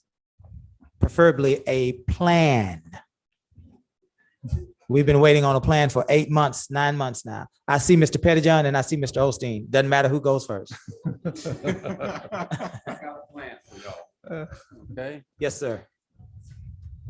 let's hope and pray that this rollback doesn't pass and y'all take that $1 and something that we should have and then use it the best way you can with hiring your people you need to hire and try to maintain our rate like it is right now and maintain our water rates just like they are until things get better in a year or two from now. Yes, sir. I think that'd be a good plan. Yes, sir. Thank you. Thank you. Ms. Pettijohn. We recently had a young family that moved into our neighborhood. This family, he and his wife were born in Alvin. They graduated from Alvin. They work in Alvin. They teach school in Alvin. And yet they moved into my neighborhood. I was like, why would you move into our neighborhood when everything you have has been in Alvin? He said, the house by the same builder that was similar in Alvin would cost $75,000 more. Wow. So you're talking about 25% more for that house in Alvin than it is in Lamarck. Obviously, our rate is probably going to be a little bit higher because nothing costs less in Lamarck than it does in Alvin. To your point, Mr. Pettijohn, I got news for you. Not only is that house more expensive in Alvin, but I believe Alvin has like a 95-cent tax rate. Somewhere it's 85. It's 85. I'm sorry, 85. 85-cent tax rate. Yes. Yes. Any others? We are going to ask Mrs. Carrie Pettijohn to come as a citizen because I'm sure she doesn't have a robe on, so she's just Carrie today. That's right. Hello, Carrie. Hi. I have a question about the it's over 65 when they have a frozen tax rate. Is that correct? When you're over 65, do you not have a frozen tax rate? I believe the amount of tax revenue is frozen, but I believe you have to, this is something I might need help with, but I believe you have to actually apply for that, Right, perhaps? Right. Okay. But once you apply for it and you get it, your tax rate is frozen. If you have a rollback, does people who are 65 still have their tax rate frozen at that amount, which now is going to be higher than the rollback? No, I think that if it, now, again, I can ask Susie to help me, but I think that if it rolls back to 47, if there is a decrease in the amount of revenue and obligation, I think that you get that decrease as well. Okay, so now if you're back at 47 and we have an increase, the people who have their taxes frozen, now that we're at 47, as it increases, what do they increase up to? Do they stay at that lower 47 or do they increase again back to where they were before the rollback? Or how does that work for them? These are, Carrie, these are hypotheticals, but I believe once you roll back, you're frozen. I don't know that you can keep coming back up. And so if you roll back to 47, and let's say somehow, for some reason, the council had the support of the community to go up to 60 2 years from now. The way that I understand it, again, I'm not an expert, you'll stay then at 47. So those are revenues that we will never be able to recover again. Okay, that's what I need to know. Thank Yes, you. ma'am. Yes, ma'am. One of the things I wanted to share with us while we are thinking about our next question and comment, I wanted to share with you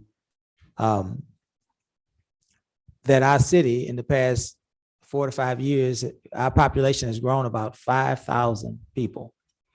And most of those people live on the west side of our city. And I said this earlier in our pre-budget workshop. Can you imagine if you were a police officer or a firefighter having to patrol Omega Bay and then responding to a call in Painted Meadows or in Prairie Knoll or at Westwood Circle? And so our city is long and it hugs the freeway. So a lot of people don't understand that the length of our city poses problems for our police officers and for our firefighters. And as I said to you before, quite candidly, there aren't that many of them. And we said that so that we can get past this illusion that somehow, some way, we're okay and there are all sorts of help on the way. And that makes us feel better when we believe that we want to vote for the rollback. We're just trying to give you as much education as we possibly can. Now, here's what I want to drill down on tonight. A couple of things that I heard, just really quickly. I heard somebody say that only 2% of this new revenue will go to the police department. That's obviously erroneous, right? We've said that there are 6 positions that this police department has realized in this budget. We know what they are. We know they're a social worker. There are 2 street crimes police officers. There's a narcotics detective. There is a regular detective, and there's a deputy chief that will be focused on those crimes and those issues with criminality that plague our city. 10 new police cars, computers, and the like. So more than 2% of these new monies will go to the police department. I also wanted to share with you, there is a flyer, if you will allow me to explain this. There's a digital flyer circulating. And that flyer is saying something like, your appraisal values have went up.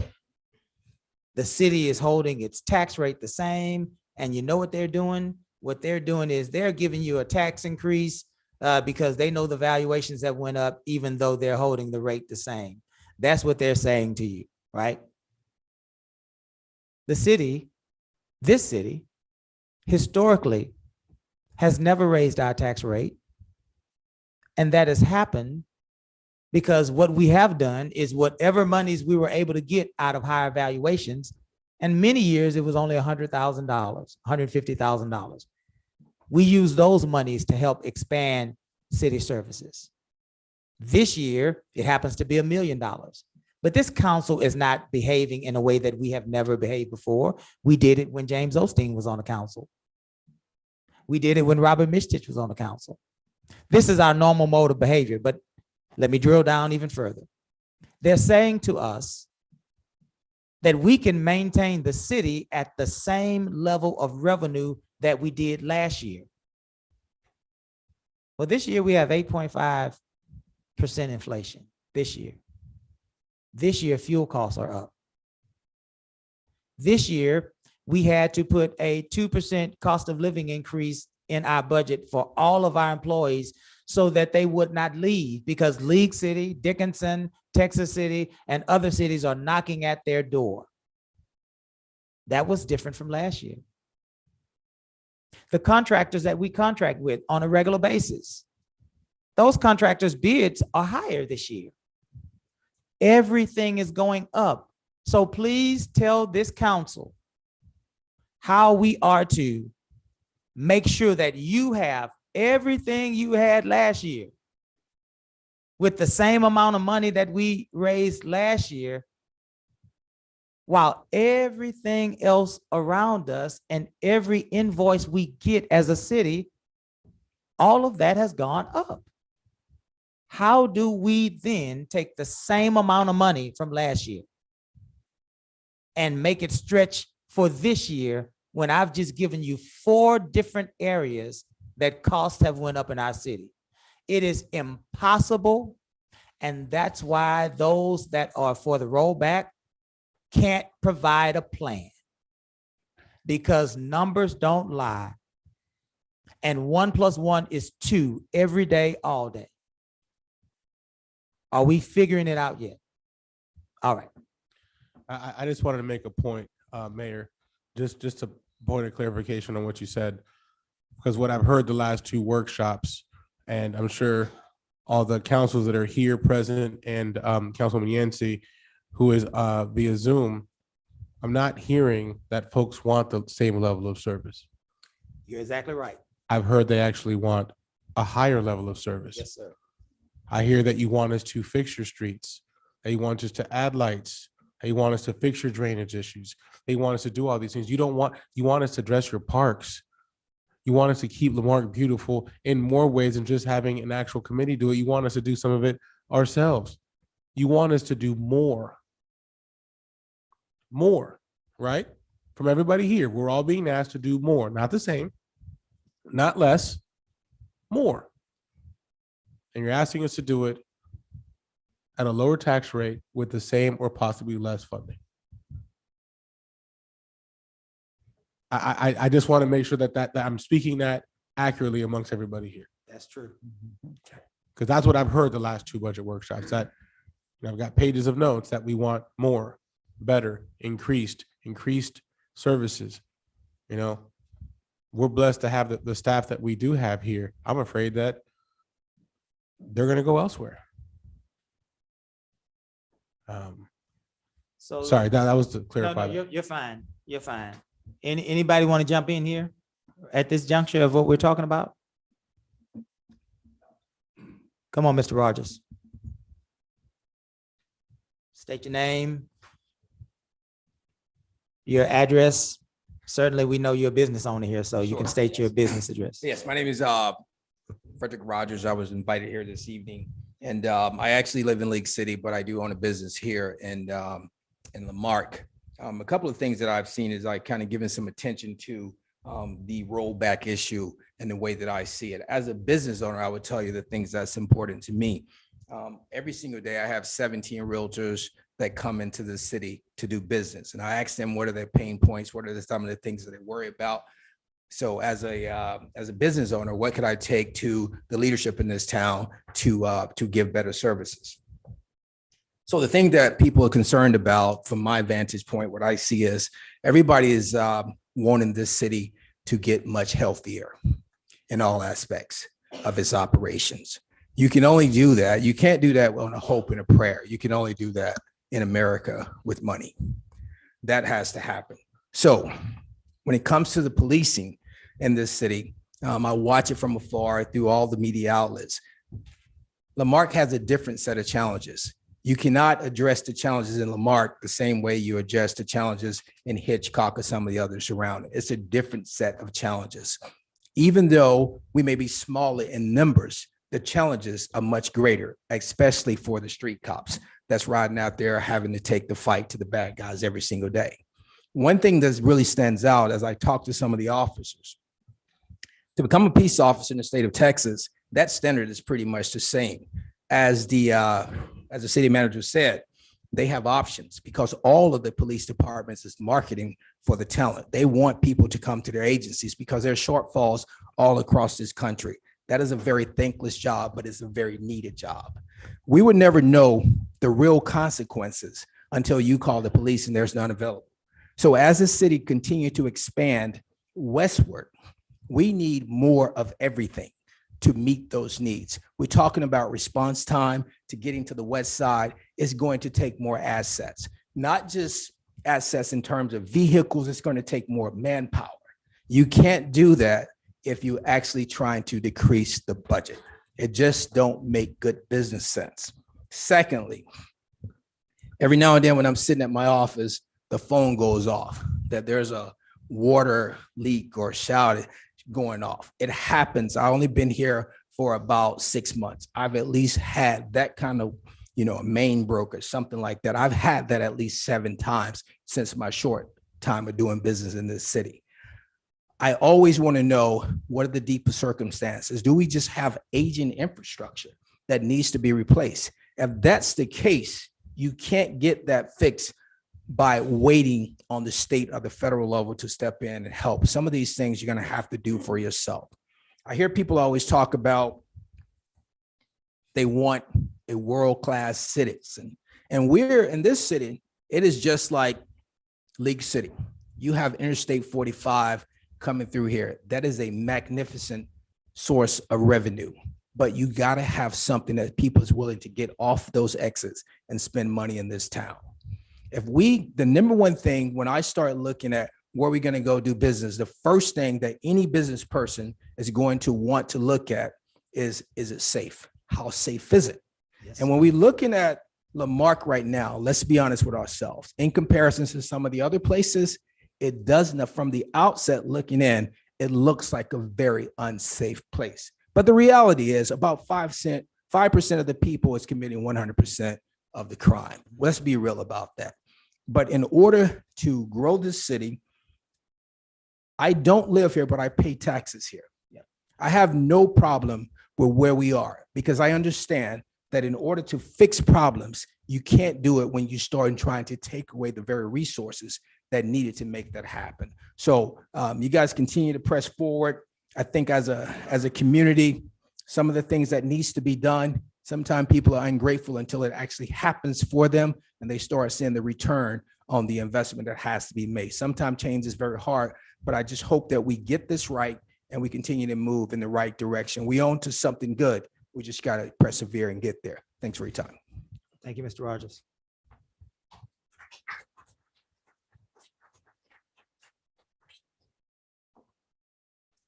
Mr. Pettijohn. May I, 1 second? Go ahead, say so. Quick question, Mr. Rogers, if I could just ask a follow-up question, because obviously, and thank you for what you just said, but obviously being that you're a businessman who has businesses in Lamarck, other folks who may have businesses here or elsewhere. In your realm or field of what you do, obviously it sounds like real estate, you have other partners that may work elsewhere.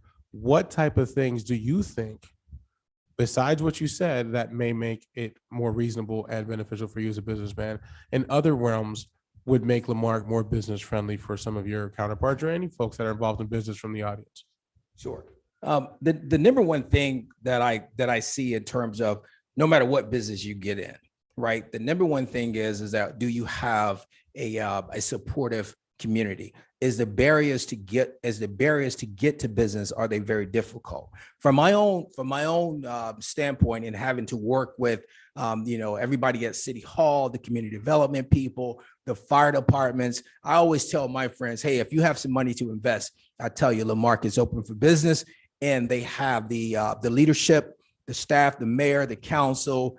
They're going to go above and beyond because it is a small city. I have access to people here that I just didn't have access when I was working in larger markets. You just don't have that. And then to be able to see that those people not only just hear you, but actually do something about it. I could speak about Mr. Councilman Carlson just coming out and making sure that on the fire side, that we get the inspections, that we get through the red tape so that we can get the doors open and start providing services. Now, what makes that continue? And I brought some investors in, some friends, because we started talking about, hey, we can buy up some of this distressed property in Lamarck and turn it around. It's a great opportunity here.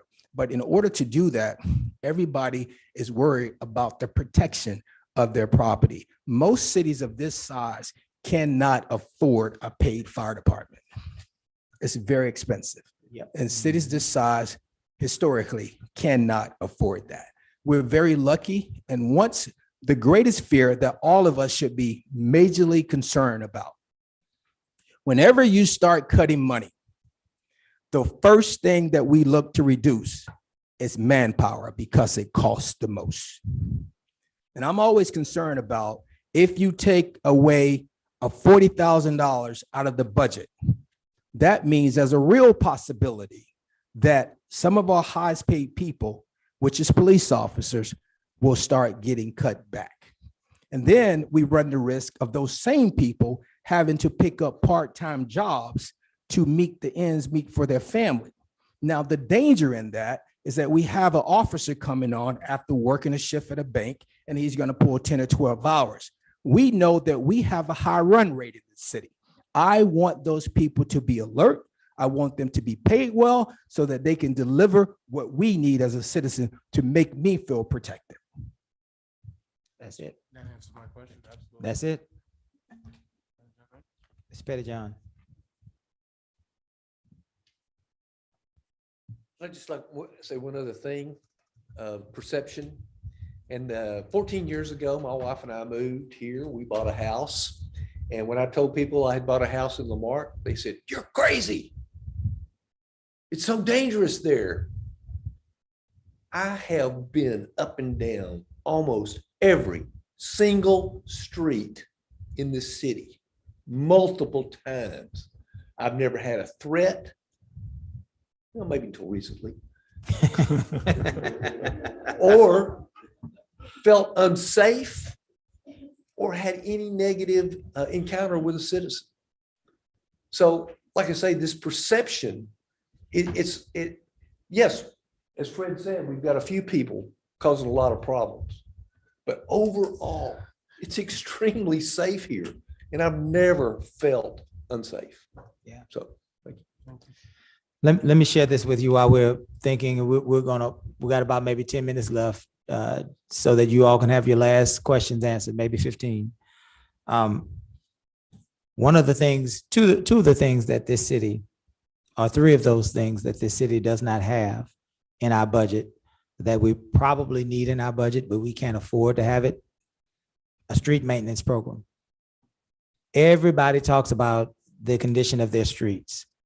We don't have any real program that says we will replace streets on a regular basis. What we do is when the potholes come, we patch them to the best of our ability. And so over time, all of your streets will have patched potholes. And that's what you're seeing, because we don't have enough money to say we're going to put $500,000 or $1 million into a street maintenance program. We don't have that in our budget. We don't have in our budget an infrastructure maintenance program, nor do we have any sort of meaningful plan to expand it or replace it. Just don't have the monies. We would love to put $2 or $3 million yearly into an infrastructure maintenance and expansion program, but we don't have money to do that at all.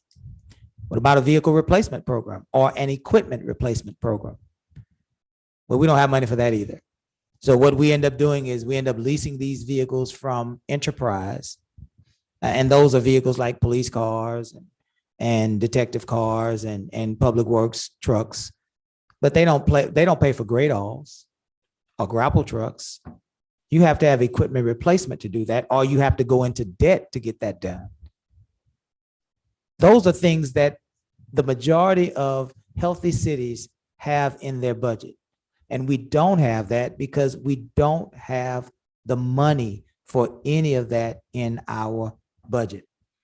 And we've compared some things. We have a document that suggests that we have the highest tax rate in the county, which we do. But right underneath us is Hitchcock, and they're at 53 cents. You know what Hitchcock and Lamarck have in common? Hitchcock's median house value is $114,000. Lamarck's median house value is $117,000. And Lamarck then has a fire department. We love them. They ain't going nowhere as far as I'm concerned. I'm one vote in this community. So it's not about them. This is about trying to give you apples to apples, right? Now, Santa Fe has a 26-cent tax rate. They don't have a fire department. And a lot of them are on the sewer system. What do you call it? Not the sewer system, the septic. Thank you, Michael. They're on a septic system. I can do this all day long. Dickinson has a 40-cent tax rate, but I guarantee you Dickinson's property values are somewhere consistent with Santa Fe's. When your property values are low, your tax rate has to be higher to generate the same amount of revenue. Last thing I want to say to you, 18 meetings, nobody's presented a plan. This council has presented a plan 9 months ago at a 55-cent tax rate. And we've made an impact, we believe, in the areas that our community has suggested. Public safety and public works. They haven't given us any plans. But this council and this city manager and this staff, we've even provided you a way to pay for it. That $7 that Cesar was talking about, we got a way to pay for it. See, my friend in the back, Mr. David Merriman and his fire department, those folks, those good folks, they have reduced our ISO rating from a 3 to a 2. ISO rating, long and short of it, dictates your homeowner's insurance premiums. The lower the ISO rating, the more homeowners insurance premium relief you realize. So because we went from a 3 to a 2, in your next premiums, when you re-up for your homeowner's insurance, many of you, most of you, if not all of you, will receive cost savings because our ISO went down.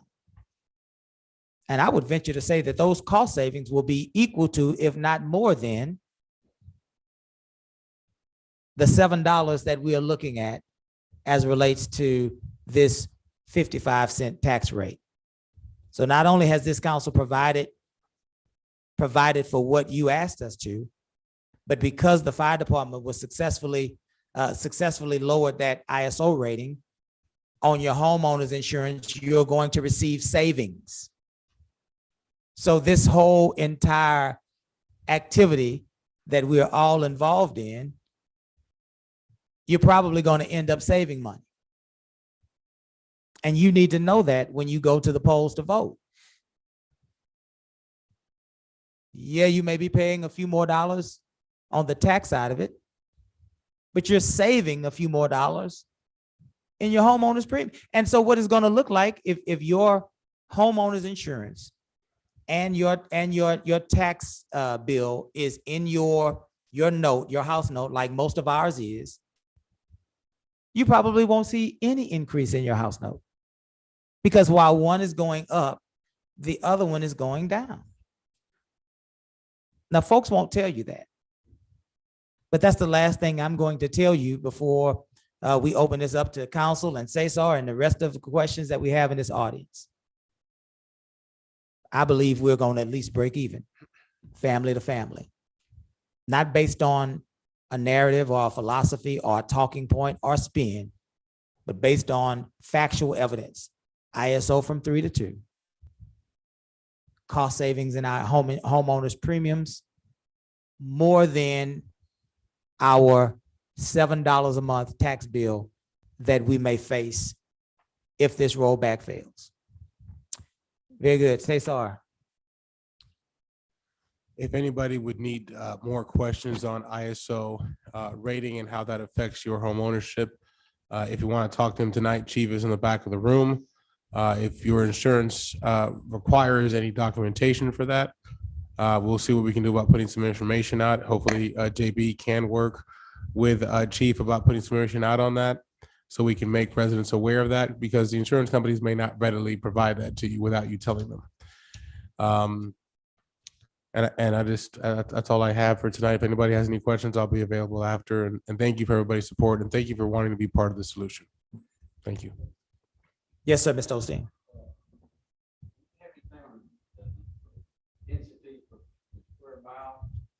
I do.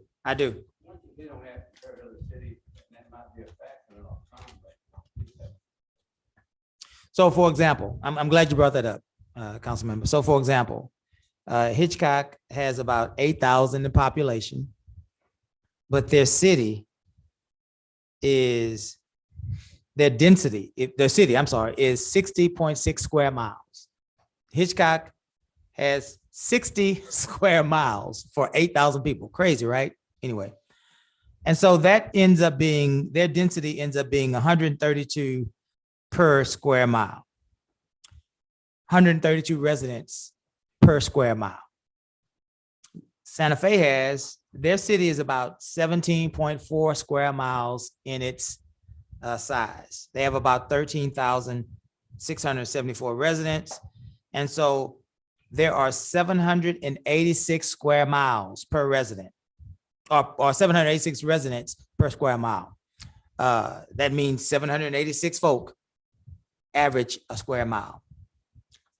Hitchcock, there was 132 residents per square mile. Santa Fe, there's 786 residents per square mile. Lamarck, the size of our city is 13.9 square miles. We have 18,861 residents by some counts.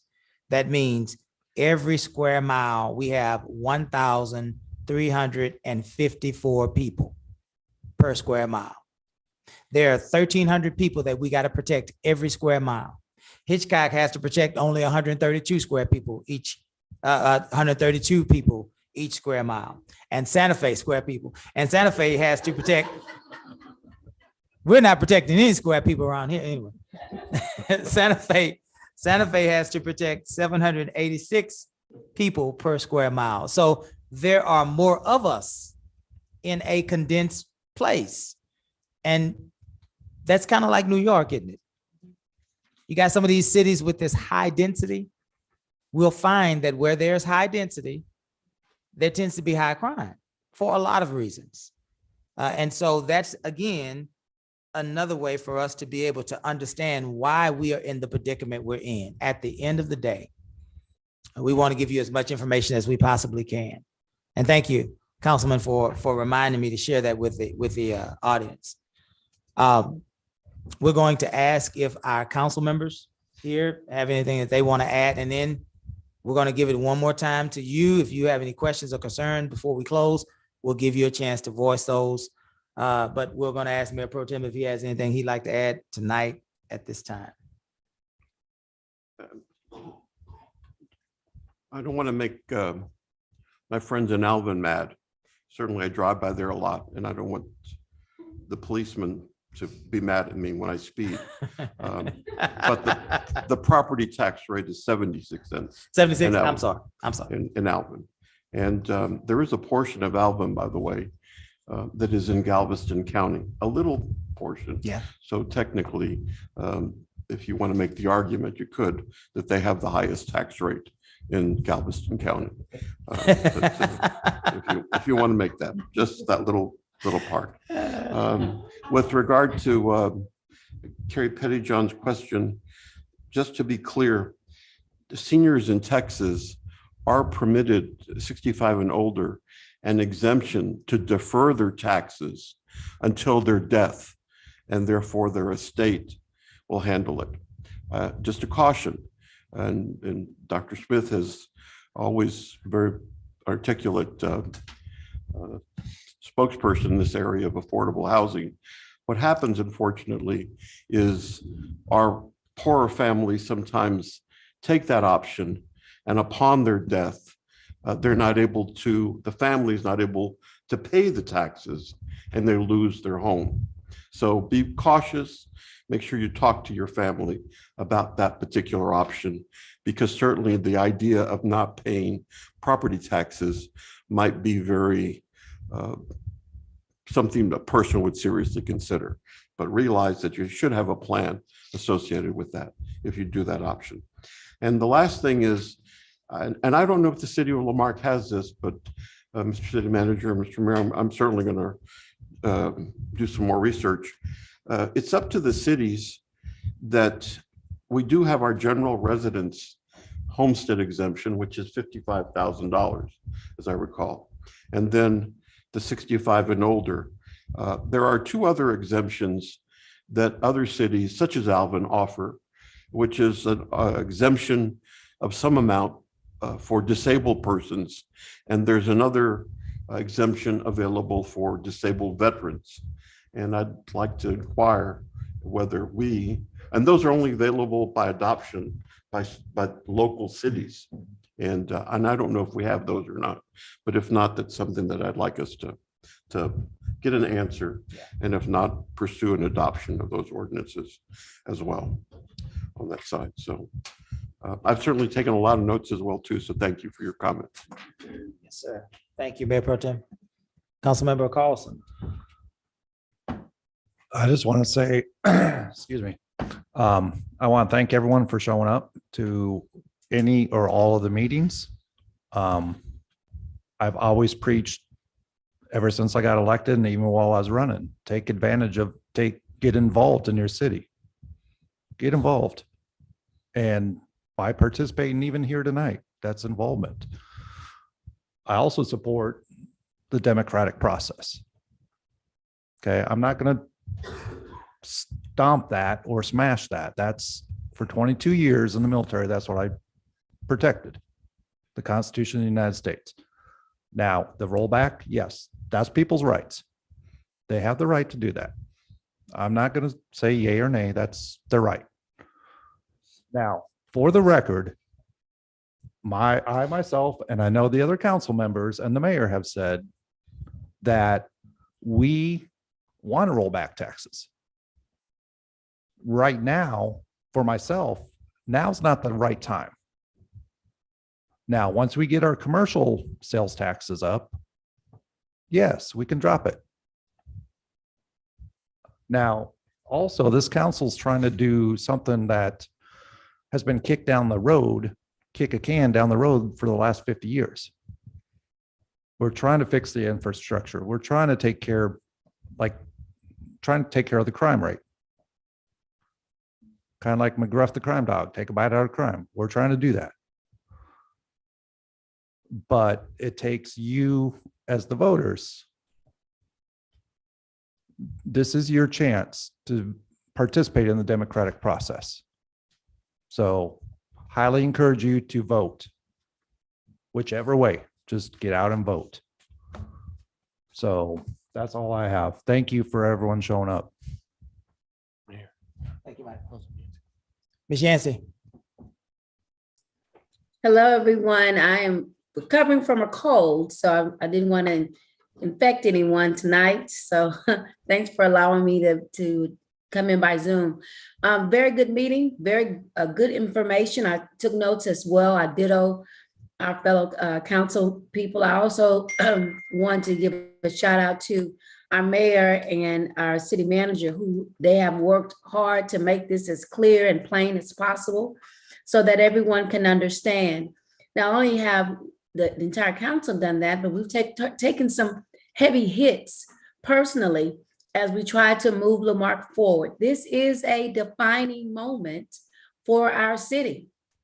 We have often been in the past the laughing stock of what other people have said about us, but this is a time for us to show who we really are and what we desire to be as a city. We've talked about the great things that are coming to the city of Lamarck, the great opportunities that are there, and we want to make sure that we're able to catch and do all the amazing things that we can do living 10 minutes away from the coast.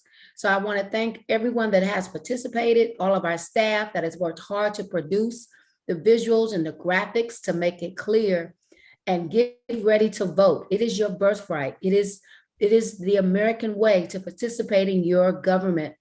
So this is your chance to make your voices heard about what you want to be as the city of Lamarck, the new Lamarck, that we will be able to compete and we will be able to provide a safer city. How do we do that? Well, they have explained that tonight. Thank you for the people that have spoken up and asked your questions. And again, if you have any questions, that when you go home tonight and you think about it, or you think about it tomorrow, our city manager, we are here to answer those questions for you. And again, thank you all for your patience and listening to us on tonight. Great job, y'all. Thank you, Ms. Yancey. We're going to allow our city manager to add more comments. Two things real quick. Mayor Pro Tem, the question you asked about those exemptions, we do have them for both disabled veterans and and folks who are disabled. So what we can do is work with our website update when we have that. We'll make sure that we showcase that for residents to be able to easily access that, where we can get that information out to folks who may be interested in applying for those who may not currently have access to that. Secondly, I want to make sure that, so we do or we do not? I'm sorry, we do not. Okay, but it's something that we do need to just get out to folks. Okay, great. Thank you for clarifying that. Next point to that is that early voting starts. I'm sorry, I didn't understand. We do or we don't? Well, I'm getting conflicting We don't. information because I understand that we do have it, but that we don't. So we'll clarify that and get that out. And if not, then we'll make sure we bring that forward. Thank you. Further, to that extent, early voting begins on Monday, correct? Okay, so for all the, this is our polling site, like for early voting, as far as here being this case. Folks, you guys definitely know where to vote.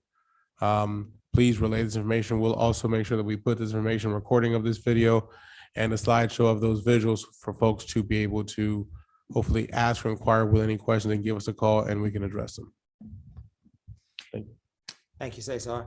I want to thank our friend Joe for clarifying the Alvin tax rate at 76 cents.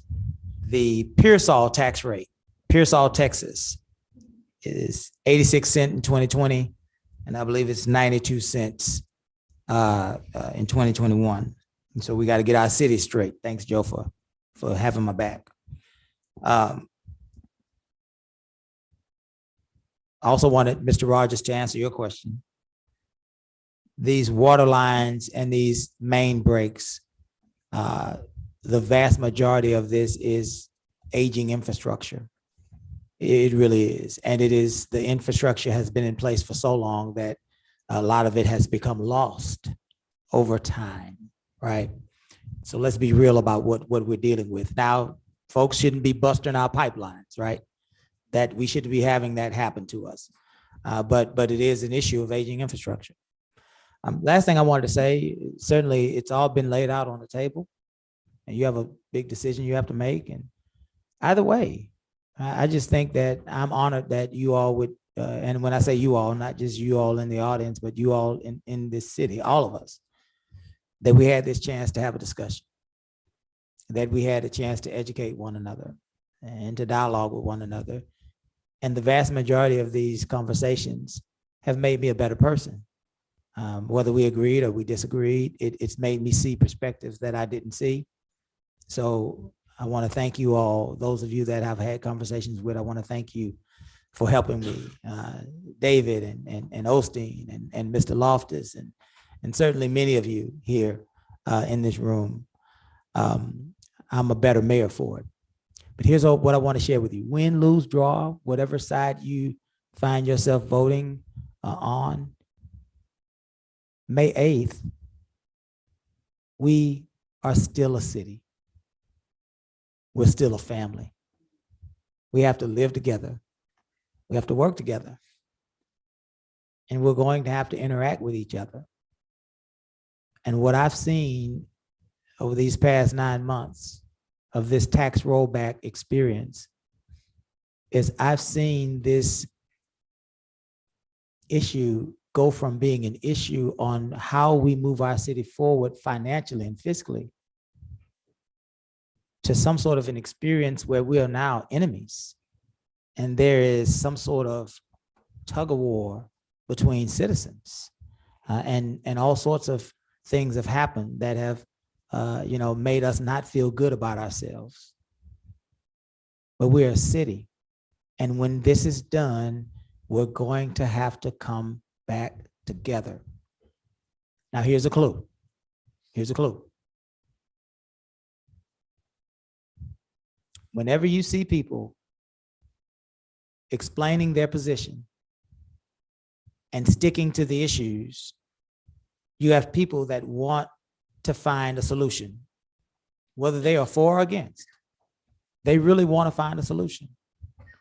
But when you have people that move out of the space of what the issues and the ideas are, and they move into a place of attack and slander and libel and demeaning, those aren't folks that want what's best for our city.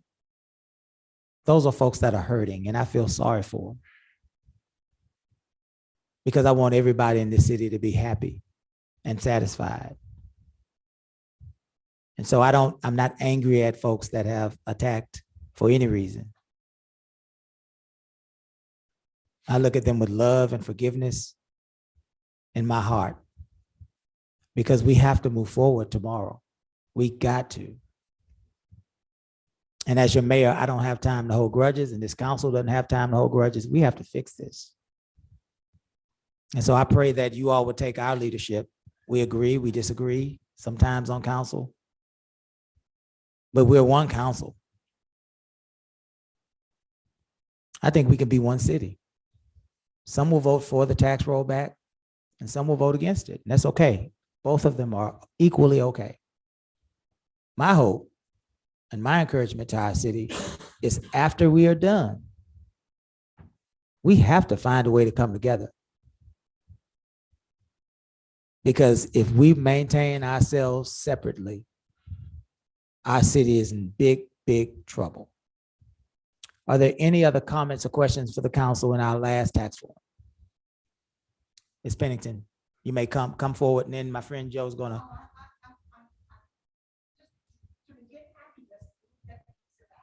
The little Debbies in my life, throughout all of my problems, I found that little Debbie.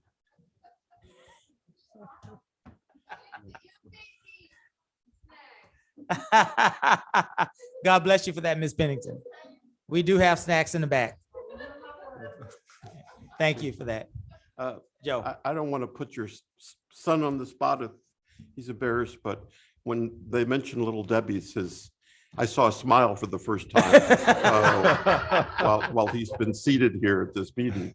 But I would like to just ask him, what is his observations about our city government and the discussion that he's had, and maybe it'll get you extra points tomorrow with your government teacher. Would you mind? Would you mind? You're our young future. There's an extra half of a Little Debbie for you if you respect. It's my son Vincent. My name is Carolyn Small, and I live over at 1121 Prune Street. I brought Vincent is homeschooled. So Okay. this is like a field trip for him. Hey, So he just earned Friday off by coming up here and volunteering, right?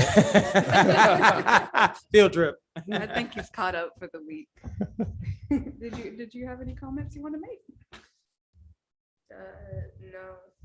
No. Well, real quickly, I wanted to say I've lived here a year and a half, and I don't have a dog in either fight, but I have seen some of the division. It's terrifying. It's not a good look for the city. And I don't mean just the signs, but protesting outside each other's houses. It's like you said, moving forward from both sides. Nobody's going to want to come and put a business in a place where everybody acts like that. It's kind of petty and childish, but also it's just, who wants to associate with that? It's not a good look at all. And so no matter what you vote for, I hope we can move forward. I did have a question, and I've been working up the courage to come up, and it was to expand on something Mr. Naval said. He said something about what Big Brother and what the citizens can do, and I want to go even further into that. Y'all are going after petitions. You said hard and grants and things, and grants and things like that. I'm sorry, I know petition is very triggering around here. And Pee Wee Herman's word of the day. just as a housewife, just watching it all, I can tell that anybody who's encouraging the rollback is not looking out for you. This is a personal vendetta. I'm not even like a part of it. It's just, it blows my mind. I want to know what we as citizens can do to help you. are there letters we can write? Are there petitions we can have people sign to the government, to anybody that can help y'all as well? It can't be just y'all. Like, can we send letters as well? Is there anybody we can send something to? Absolutely. May I? Yeah, sure. There usually are. So whenever grants are placed, certain grants do ask for certain letters of support or letters of understanding from residents or from patrons. For example, let's be that we're going to develop a park. Well, tell us why. Tell us who else wants us. Give us a perspective as to why we should pursue that. So when the time comes, yes, we will be glad to reach out to you for that type of support. Not so much in the form of petitions, but sometimes they want to hear, why do your residents want it? Well, here's an example. Here's resident so-and-so, and here's their view on why we should pursue this, or why they feel we're worthy, or why they think that we need to be considered for this funding opportunity. So for things like that, absolutely. There's other things that we can announce closer to budget time and then with some procedural stuff, but there will be a lot of opportunities, because one thing I'm encouraged about that I can now present forward to council is that we have a community, we have folks that want to be involved. And whatever side of the scale that you fall on as far as democracy, folks care and there's passion. And that's something I can work with no matter what side it's on. So, and it's okay. That just as was mentioned, some of us are going to have our differences. That's fine. But the fact that you're voicing it, it means you care enough. So now let's step up and be part of the solution. So there will be opportunity. And if you don't mind, I would like to take your full information down so I can follow up with you. So when those things come up, and anybody for that matter who would like, so we can, when we do need that stuff, because usually it's a pretty quick turnaround, they'll say, hey, by the way, you're being considered for funding, give us your stuff. And they don't necessarily give us the most amount of time. So having that information to reach out to you would be very helpful. So when we do have those situations, we can reach out to you for that support. Okay, thank you so much. My I love pleasure. Lamarck, and we've enjoyed it a lot. We live on Prune Street, and it's quiet. Like Mr. Pettyjohn said, I've never felt like in danger or anything like that. Our neighbors are great. We're mow lawns and wave to each other. It's, it's nice and quiet. I think we could all come together. And it's like what you said about forgiveness. Yeah. Forgiveness that has to come from both sides. Like I Sure. said, I don't have a dog in the fight, but anyway, thank y'all for letting me come up here. Thank you. Absolutely. What's your son's name? This is Vincent. Oh, Vincent, I'm sorry, you said. Vincent Mitchell. Small, Vincent Mitchell. Vincent Mitchell. Hello, Yes, Vincent Mitchell. and, yeah. You were at the library when we were there the other day, wasn't you? No, that was his brother. That was his Bradley. brother Bradley? Bradley Hey, has okay. talked about that continuously. Like he Ah, thought he met the president. That's where you look Yeah. familiar from the library. I think, Yeah, right? she was at the library. Yeah, I brought my that's- 10-year-old Absolutely. there. I posted recently on Talk of Lamarck and asked if a police officer wanted to come and scare him straight. That is still That's still an offer out there, huh? not him, not yet. Oh, But okay. Vincent's 14. He'll be starting high school next year. He's been All right, homeschooled because of Vincent. the pandemic. So is there anything you want to ask? You got some vocabulary words, huh? Infrastructure, inflation. Look them Wow. up together. All right, thanks so much. Good luck. Thank you. Vincent. Good Thank luck. you, Ms. Small. Thank you. Mayor. Thank you. You want to mention the bird sanctuary event?